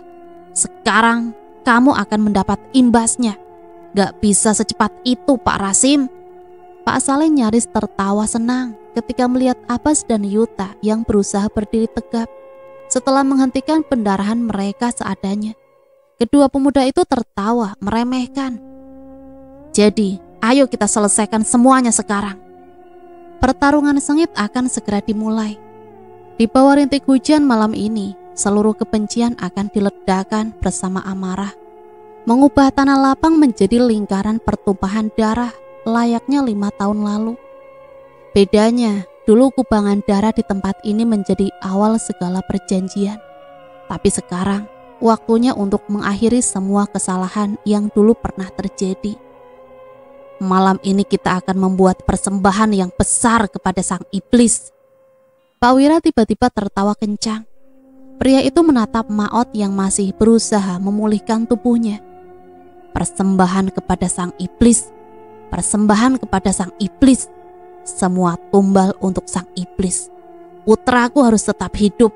Maot harus tetap hidup. Pak Wija menerjang tanpa peringatan ke arah Yuta, menargetkan tubuh pemuda itu untuk menjadi korban pertama. Pria itu terus tertawa terbahak sembari mengayun-ayunkan kapaknya beringas. Cepat Yuda menendang perut pria itu sampai terjungkal. Tak menunggu Pak Wija sampai berdiri, Abbas segera berlari menerjang dan menginjak tangannya sampai kapak itu terlepas. Retakan tulang tanda kerasnya injakan terdengar menyusul. Pemuda itu menghantamkan belasan tinju di wajah Pak Wija. Ini balasan karena kamu sudah berani menyentuh Riri seperti itu. Hancurkan perbuatan perjanjiannya. Jika sang pembuat perjanjian mati, maka perjanjian mereka dengan sang iblis akan mati. Semua akan musnah. Pak Saleh berteriak dari belakang. Pria itu sedang menahan Pak Rasim yang terus berusaha menghujamkan pisau ke arahnya. Sepertinya mereka melemah. Persembahan kepada sang iblis harus diberikan tepat waktu. Karena jika tidak, tubuh mereka yang akan menjadi gantinya disedot perlahan sebagai ganti tumbal. Abbas dan Yuta paham. Abbas segera menyingkirkan kapak tadi untuk menjauh dari jangkauan. Pemuda itu berdiri di belakang Pak Wija yang terlentang dan mengunci tangannya. Jelas membuat pria itu terus memberontak dan berteriak tak karuan. Lakuin dengan cepat. Aku tahu membunuh orang itu bukan perbuatan yang benar. Tapi saat ini pemikiran hukum dan moral gak diperlukan sama sekali. Abbas menatap Yuta yang nampak ragu. Cepet lakuin sebelum Maot berhasil nyembuhin dirinya. Karena kalau sampai itu terjadi, udah jelas bakal habis riwayat kita. Tapi apa nggak ada cara lain? Yuta masih bimbang. Jangan lupa ada teman-teman yang perlu kita selamatin sekarang, Yut. Abbas berucap tegas. Pemuda itu menyorot tajam. Kamu bunuh Pak Wija sekarang, atau aku yang? Nggak boleh bunuh ayah. Bulu kuduk Abbas dan Yuta terasa merinding usai mendengarnya. Tanpa perlu menoleh lagi, mereka sudah tahu kalau Maot sudah selesai dengan penyembuhannya. Dan kini waktunya dia membunuh. Cepat Yud! Pekik Abbas kencang. Pemuda itu masih sibuk menahan rontaan Pak Wija. Jika tidak, Abbas pasti sudah mengirim nyawa Pak Wija melayang sedari tadi. Roro! Belum sempat Yuta tersadar dari teriakan Abbas, sebuah pekikan lain langsung membuatnya mengalihkan atensi. Yuta menutup mulutnya, tak percaya. Pak Rasim yang berteriak langsung menjatuhkan senjatanya. Sedangkan Pak Saleh hanya bisa membatu dengan mata membeliak. Kepala Nyi Roro sudah terpenggal. Tubuh dengan leher terpotongnya yang bersimbah darah ambruk begitu saja di depan kaki Maot. Bocah itu tertawa senang, mencengkram erat rambut Nyi Roro dan mengayunkan kepala wanita itu dengan riang. Gelang penanda berpelintur rumit sudah hancur berkeping-keping di dekat jasadnya. Maot butuh darah sama jiwa perempuan buat upacara penyembahan sekarang. Maot tergegah, mata bocah itu berubah hitam sepenuhnya. Dia menjilat seluruh tangannya yang ternoda darah dengan nikmat. Karena gak ada perempuan lain, jadinya Nyi Roro yang Maot bunuh. Ayah sih kelamaan bunuh Kak Isabel sama Kak Riri. Tidak ada yang bereaksi. Mereka semua terlalu terkejut dengan keadaan Nyi Roro sekarang. Satu tumbal nyawa sudah dibunuh lagi di tanah lapang ini. Maot tertawa ringan. Dia menyeringai dan mulai berjalan pelan. Tapi Maot gak bilang kalau gak bakal bunuh Kak Isabel sama Kak Riri juga loh. Kalau ada makanan yang bisa dimakan lagi, kenapa enggak? Sepersekian detik kemudian, bocah itu sudah berlari cepat. Tidak ada yang menyadari kapan kaki itu mulai bergerak. Tak butuh waktu lama, Maot sudah ada di hadapan Riri yang masih terikat. Dia mengeluarkan pisau dari bajunya. Kak Riri tahu, Maot itu suka motong-motong. Banyak hasil karya potongan Maot di rumah ibu loh. Maot mengusapkan logam dingin itu di leher Riri, membuat gadis itu memejamkan mata rapat dan menahan ceritanya. Kayaknya bagus kalau Kak Riri jadi salah satu karya Maot berikutnya. Isak tangis gadis itu menyamai kencangnya hujan yang turun deras hari ini. Hai bocah! Abbas berdiri. Dia melepaskan pegangannya pada tangan Pak Wija setelah sebelumnya menginjak kasar kedua kakinya. Pemuda itu mengangkat pisaunya. Jauhin pisaumu dari leher Riri. Iblis brengsek, laknat, berdebah, sialan. Sumpah serapa langsung keluar dari mulut Abbas. Maot tertawa, dia tetap berdiri dari posisinya, membelakangi, sebelum menoleh pelan, berputar 180 derajat, menghadap Abbas dengan lehernya yang terpelintir. Kalau enggak, ayahmu bakal mati. Abbas tersenyum remeh. Kapa sudah pintar mocokin orang lain ternyata. Maud menurunkan pisaunya. Dia melangkah menjauh dari Riri, berhadapan dengan Abbas yang tak gentar sama sekali. Abbas mengerja pelan ketika mata hitam itu berganti dengan mata bocah biasa. Asli, Maud berhasil menguasai tubuhnya sendiri untuk sekian detik. Ini Malot, Kak. Bocah itu menatap sedih.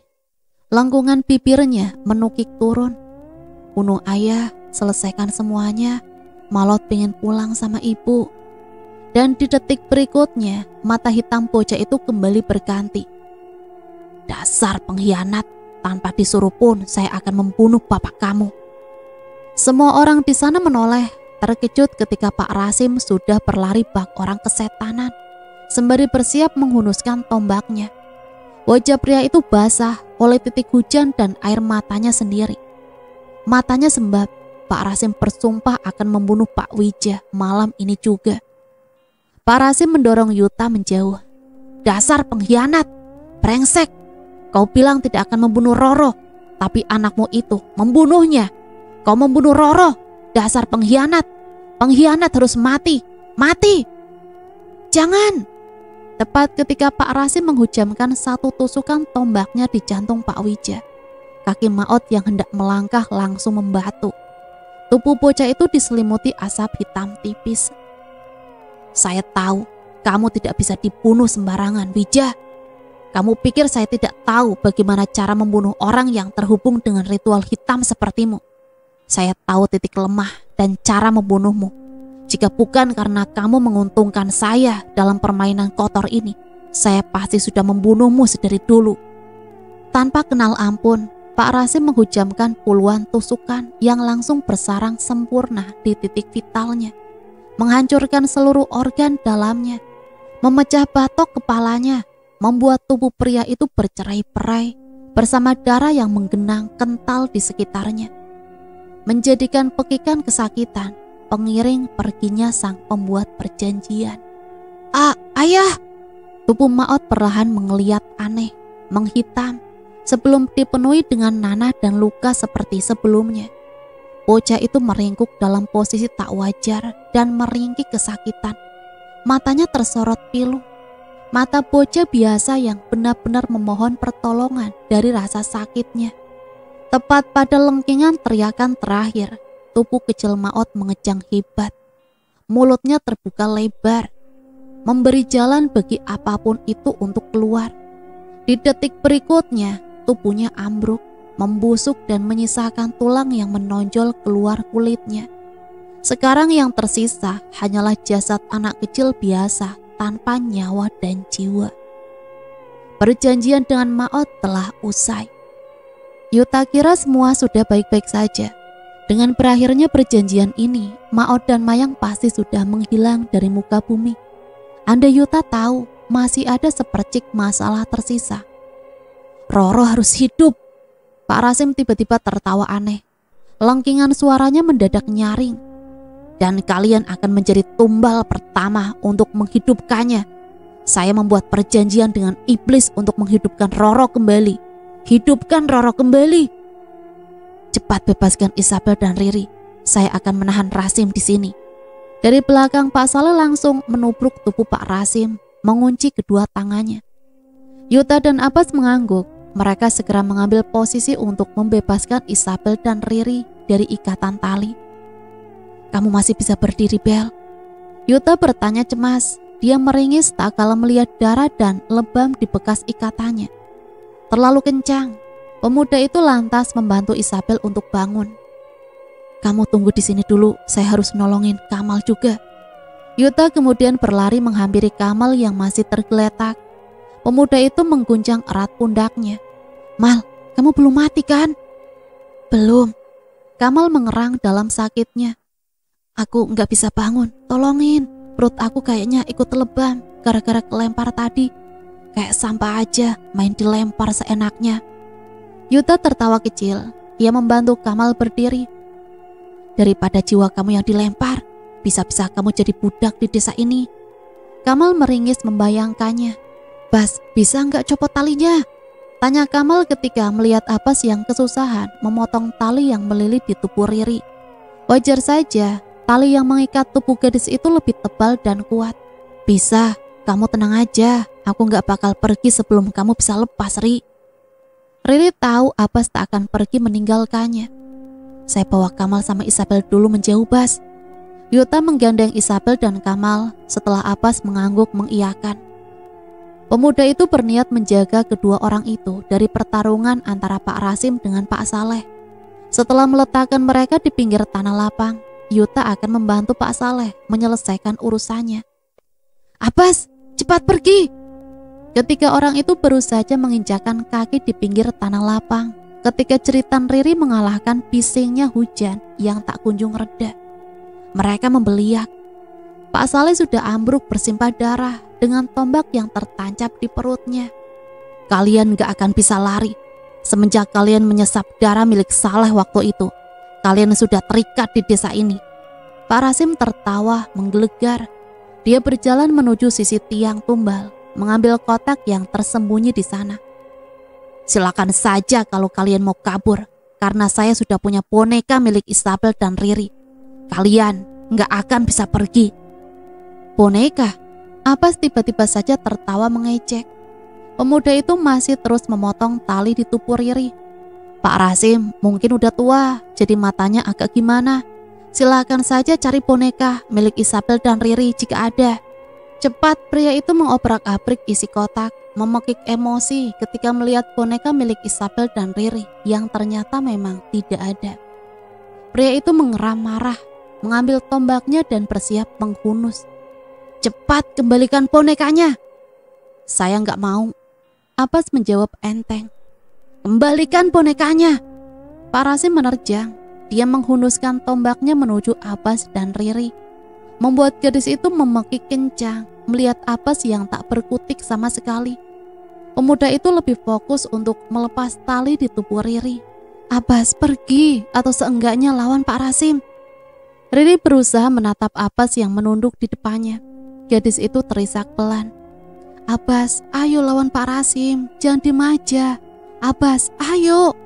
Shh, kamu diem aja. Abbas tertawa kecil. Pemuda itu mulai merasakan tusukan pertama tombak Pak Rasim di pinggangnya. Tenaga aku udah habis dari tadi, sekarang cuma kesisa sedikit. Daripada buat lawan Pak Rasim yang hasilnya udah pasti kalah, lebih mending aku selamatin kamu kan. Abbas! Yuta dari pinggir tanah lapang langsung berlari menyusul. Pemuda itu nyaris menangis ketika Pak Rasim tanpa ampun menusukkan tombaknya pada punggung Abbas. Darah merembas, menyatu dengan air hujan dan tangisan Riri yang semakin kencang. Pemuda itu tetap bersikukuh meskipun aliran darah mulai keluar dari bilah bibirnya. Pergi, kamu pergi sekarang Abbas. Pergi atau aku bakal benci sama kamu. Riri menjerit. Dia berusaha menendang tubuh Abbas yang melindunginya, memeluk dan membiarkan punggungnya yang menjadi tameng dari tusukan Pak Rasim yang kian membabi buta. Abbas! Abbas tidak menjawab. Pemuda itu berusaha menahan kakinya yang semakin lunglai ke bawah.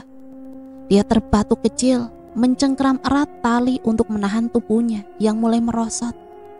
Abbas, pergi Bas! Ayo pergi sekarang Abbas! Riri semakin histeris. Pemuda itu masih tidak menjawab, matanya hanya tertuju pada satu titik. Tali Riri yang sebentar lagi akan terlepas. Abbas, cepat pergi Bas! Abbas terhenti. Tali di tubuh Riri terlepas. Pemuda itu tersenyum manis sebelum memuntahkan darahnya. Kamu harus tahu. Abbas menyentuh pipi Riri pelan, membiarkan air mata gadis itu membasahi tangannya. Jemarinya terasa gemetar. Abbas tahu waktunya akan habis sebentar lagi. Mengingat dirinya yang paling optimis jika bisa selamat. Abbas tertawa kecil melihat kondisinya sekarang mengenaskan. Sampai sekarang aku masih sayang sama kamu, Ri. Tangis Riri pecah ketika itu. Orang tua sialan! Yuta menendang kencang perut Pak Rasim hingga terjungkal. Pemuda itu merebut tombak di tangan Pak Rasim kasar. Mata Yuta menggelap. penuh amarah dan menginginkan darah. Yuta benci, tidak bisa menepati janjinya. Semua akan selamat, dia tidak bisa menepati ucapannya. Abbas benar, saya seharusnya membunuh orang-orang berdebah seperti kalian. Mati saja kamu. Yuta menghujamkan tusukannya, puluhan tusukan, menghabisi nyawa pria di depannya yang hanya bisa melotot terkejut dengan mulut menganga, menumpahkan darah yang kian membanjiri seluruh tanah lapang. Tidak ada belas kasihan. Yuta membenci kata itu sekarang. Yang ada di pikirannya adalah kematian. Kematian Pak Rasim yang membawanya pada balas dendam tak berkesudahan. Yuta, udah Yut. Abbas berbisik pelan ketika melihat Yuta yang masih menggelap. Pemuda itu berhenti dengan kegiatannya, melepaskan tombaknya dan berdiri dari tubuh Pak Rasim yang sudah hancur. Yuta berjalan mendekat. Tangisannya luruh ketika kedua mata Abbas nyaris terpejam rapat. Kamu akhirnya bisa bunuh orang juga. Abbas tersenyum tipis. Tepat ketika kalimat terakhir dari bilah bibir pucat pasi itu keluar, Abbas ambruk, jatuh ke tanah dengan darah yang menggenangi seluruh tubuhnya. Yuta dan Riri langsung bersimpuh di kedua sisinya. Bas, bangun Bas. Riri berbisik pelan. Dia menggoyangkan tubuh Abbas yang tak bergeming sama sekali. Mata pemuda itu terpejam, tertutup rapat. Abbas, katanya mau ikut pulang sama aku. Habis ini, aku janji bakal peduliin kamu. Aku bakal usaha suka sama kamu. Abbas, ayo bangun Bas. Tangis Riri semakin menjadi. Gadis itu masih terus menggoyangkan tangan Abbas yang tak bergerak. Tidak ada denyut nadi, tidak ada hembusan nafas. Yuta menghela nafasnya kasar. Abbas, udah pergi Ri. Sekarang tidak ada senyuman Abbas lagi, tidak ada ocehan sembarangan Abbas lagi, tidak ada wajah ketakutan dari pemuda itu lagi, tidak ada teriakan penuh percaya diri Abbas lagi, tidak akan ada Abbas lagi. Abbas sudah pergi. Abbas, terima kasih. Kisahnya berakhir di sini. Saya minta maaf. Pak Saleh terduduk. Pria itu mengusap darah yang membanjiri mulutnya sebelum menatap nanar jasad Abbas yang tergeletak. Pria itu menatap sendu, penuh penyesalan. Terlambat, Pak Saleh kira dirinya bisa menyelamatkan semua orang hari ini. Perjanjian terhapus dan tidak akan ada nyawa yang menghilang. Tapi nyatanya, tanah lapang itu menjadi saksi orang-orang yang saling membantai satu sama lain. Pak Saleh berjalan tertatih, dia bersimpuh di depan Abbas yang terpejam rapat. Tubuhnya dingin dan nampak pucat, meskipun percak darah nyaris mendominasi warna. Saya sungguh menyesal tidak bisa menghentikan Rasim untuk berbuat nekat. Saya benar-benar ikut berduka atas kematian Abbas. Saya sungguh minta maaf. Abbas pemuda yang sangat baik. Saya sungguh menyesal dan menyayangkan kepergiannya. Isak tangis dan rintik hujan menjadi jawaban dari segala ucapan Pak Saleh. Tidak ada yang mau menjawab, semua enggan. Kematian Abbas rasanya menjadi pukulan terdalam.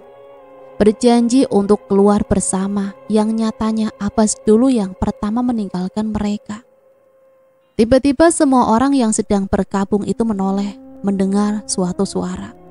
Menatap pias bayangan hitam yang perlahan mulai menjelma menjadi sosok bertanduk besar, menggeram marah. Iblis itu menunjukkan wujud aslinya. Kalian pergi. Pak Saleh tiba-tiba menggertak. Dia menarik paksa lengan Yuta dan Kamal untuk berdiri. Setelahnya Pak Saleh turut memaksa Isabel dan Riri yang masih menunduk dalam tangisannya untuk bergerak. Iblis itu kembali untuk menuntut balas. Semua karena saya masih hidup. Saya masih mengunci kalian. Sekarang kalian cepat pergi, lari. Yuta mengangkat wajahnya, matanya nampak sembab dan memerah. Tapi kemana kita harus pergi, Pak?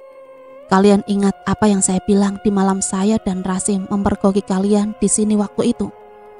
Pak Saleh nampak terburu. Pria itu merentangkan tangannya, menghalau energi negatif yang hendak menyerang Isabel dan Riri, membiarkan roh hitam itu terserap ke dalam tubuhnya. Malam itu, Kamal mencoba mengingat-ingat. Perhatikan tandanya. Perhatikan tandanya. Semua tanda yang sudah saya buat di sekeliling hutan untuk menuntun kalian keluar. Temukan tandanya. Pak Saleh memekik. Dia berjalan mundur untuk mengambil kapak tajam yang tergeletak begitu saja di tanah. Cepat lari, pergi sekarang. Pergi atau kalian akan mati. Yuta dan Kamal serempak mengangguk. Kedua pemuda itu segera menarik Isabel dan Riri untuk menjauh. Memicing ketika rasanya hawa tak nyaman dari iblis hitam yang kini berperang dengan Pak Saleh. Tapi Abbas, kita nggak bisa ninggalin Abbas. Kita udah janji untuk keluar bareng. Riri histeris, dia mencoba menggenggam lengan Abbas yang terkulai lemas. Sadar, Ri! Kamal berteriak kencang. Pemuda itu menggoyang kencang bahu Riri, memaksa gadis itu untuk tersadar. Abbas sudah mati. Sampai kapan kamu mau kayak gini, ha? Abbas berusaha keras supaya kamu bisa keluar dari desa. Dan sekarang jangan sia-siakan usaha dia. Kita nggak punya banyak waktu. Yuta berbalik, dia memapah Isabel untuk berlari. Cepat lari. Tak menunggu respon lagi, Kamal berdecak kesal. Dia menarik paksa lengan Riri untuk bersandar di punggungnya, menggendongnya. Begini lebih baik daripada menunggu gadis itu melangkahkan kaki. Kita nggak bisa ninggalin Abbas. Abbas, kita harus bawa Abbas pergi juga. Kamal hanya bisa diam. Dia tahu benar perasaan Riri sekarang. Hancur, amat sangat hancur. Pak Saleh! Yuta berteriak dari kejauhan. Pemuda itu menatap Pak Saleh yang kini berbalik menghadapnya. Pak Saleh, ayo ikut kami keluar dari desa. Iya Pak Saleh, ayo ikut kami. Isabel ikut berteriak di sampingnya. Hai, kalian itu bodoh ya? Pak Saleh tertawa kecil. Dia menyeka darah di kepala yang mengalir masuk ke mulutnya. Buat apa saya bikinin jalan keluar kalau akhirnya saya ikut sama kalian? Yuta dan Isabel mengernyit tak paham. Saya nggak akan pergi. Pak Saleh menahan lagi roh iblis yang sudah sepenuhnya masuk, menyiksa dan menghancurkan organ tubuhnya dari dalam. Kalau saya ikut pergi, kalian gak akan bisa selamat. Kunci kalian ada di saya, ada di tubuh saya, karena kalian pernah minum darah saya. Dan sekarang iblis itu sedang mencari kunci untuk menghadang kalian pergi. Pak Saleh tersenyum menanar. Pria itu mengangkat kapaknya. Untuk apa saya hidup? Rasim, Roro, mereka sudah tiada. Desa ini memang sudah sepenuhnya hancur sejak awal. Maka dari itu, saya akan membersihkan sisanya. Untuk kalian dan semua orang yang menjadi korban, saya minta maaf. Pak Saleh! Pak Saleh memenggal lehernya sendiri, memutusnya dengan satu tebasan berbarengan dengan asap hitam yang mengepul di sekujur tubuhnya. Kepala dengan senyum nanar itu tergeletak di samping tubuh tanpa nyawa. Darah terakhir sudah menetes di tanah lapang, pemutus dari semua rantai kebencian yang dulu pernah terjalinkan, penutup dari semua perjanjian hitam, lembar terakhir sebagai bukti pernah adanya kehidupan di desa ini. Yuta dan Isabel membeku. Mereka yakin tak salah lihat. Di hadapan mereka, desa yang sebelumnya nampak normal sudah hancur berantakan. Lulu lantak dan nyaris tertutup semak rimbun. Berbeda dengan ketika pertama kali mereka bertandang, jauh berbeda. Dan di jalanan desa yang menjadi tempat mereka berjalan sebelumnya, berjejer sekumpulan orang, menatap mereka dari kejauhan dengan wajah pucat tanpa ekspresi. Dan di antara mereka, ada orang-orang yang mereka kenal sebelumnya, sangat kenal. Desa Widi sudah sepenuhnya hancur. Kita pergi, Bel. Yuta memapa Isabel lagi untuk berjalan. Pemuda itu menyusul Kamal dan Riri yang sudah jauh di depan. Berjalan pergi menjauhi misteri yang sudah terbuka jelas di depan mata. Dulu mereka masih bertanya-tanya, dan sekarang semua sudah terkuak jelas siang dan malam. Balas dendam yang diakhiri dengan kehancuran. Tanda putih. Kamal menoleh ke arah Yuta. Dia melepas kain putih yang terikat di salah satu ranting pohon. Kayaknya Pak Saleh ninggalin tanda pakai kain putih ini. Sorbannya Pak Saleh waktu pertama kali kita ketemu beliau kan? Yuta mengangguk. Sekarang kita cari tanda berikutnya. Mereka berjalan menyusuri hutan, terus melangkah dengan pasti.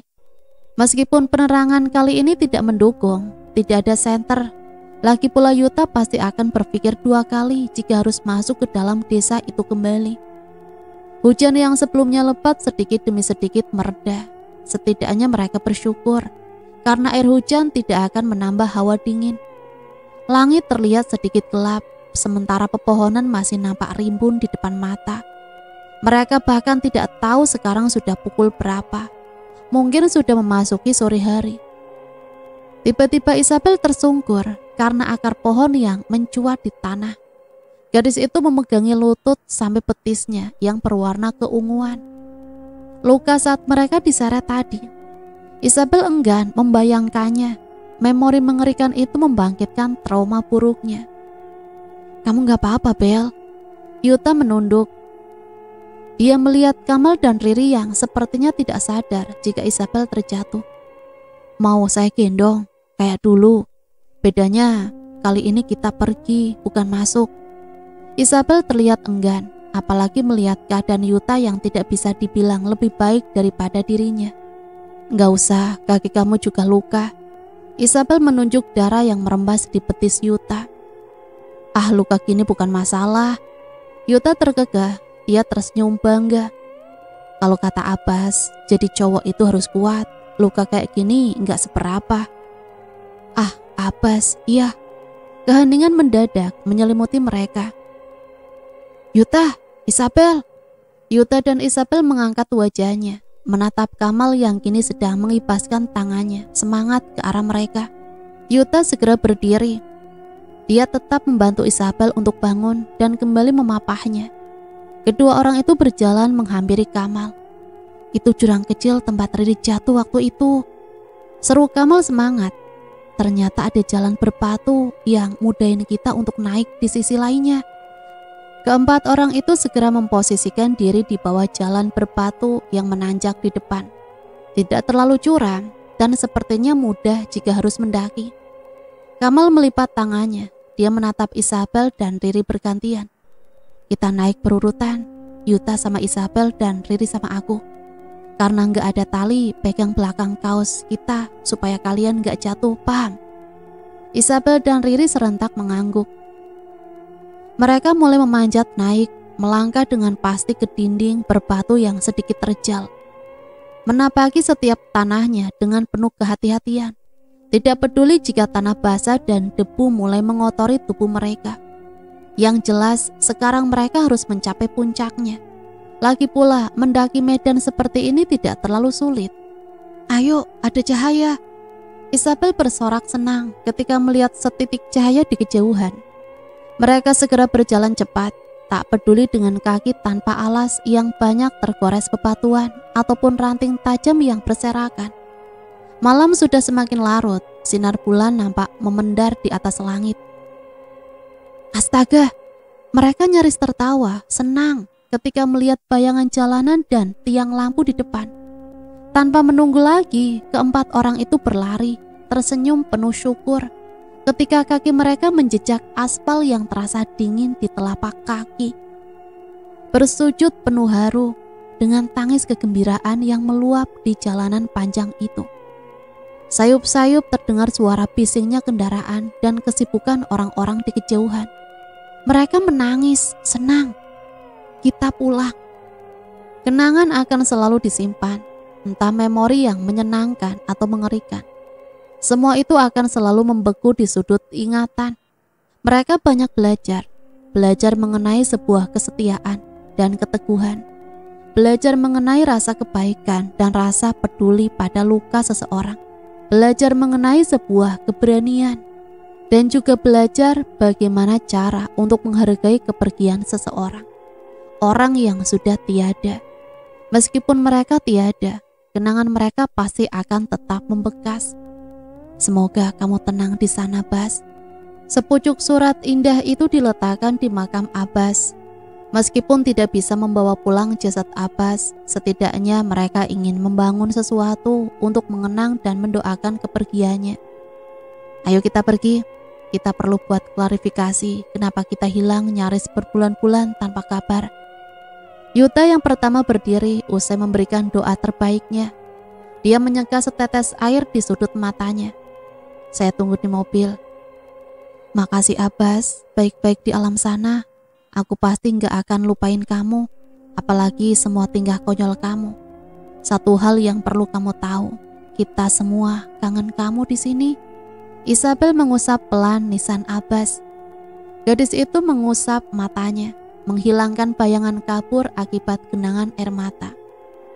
Baik-baik Bas, walaupun sekarang enggak ada yang bisa aku goda atau pukul lagi, aku yakin kamu lebih baik di alam sana. Kamal tertawa kecil, dia mengusap matanya yang terasa panas. Jangan lupain kami bro. Kamal berdiri. Ri, jangan lama-lama. Gadis itu hanya mengangguk kecil setelah melihat punggung Kamal mulai menjauh. Riri mendekat, mencium pelan nisan Abbas yang terasa dingin di bibirnya.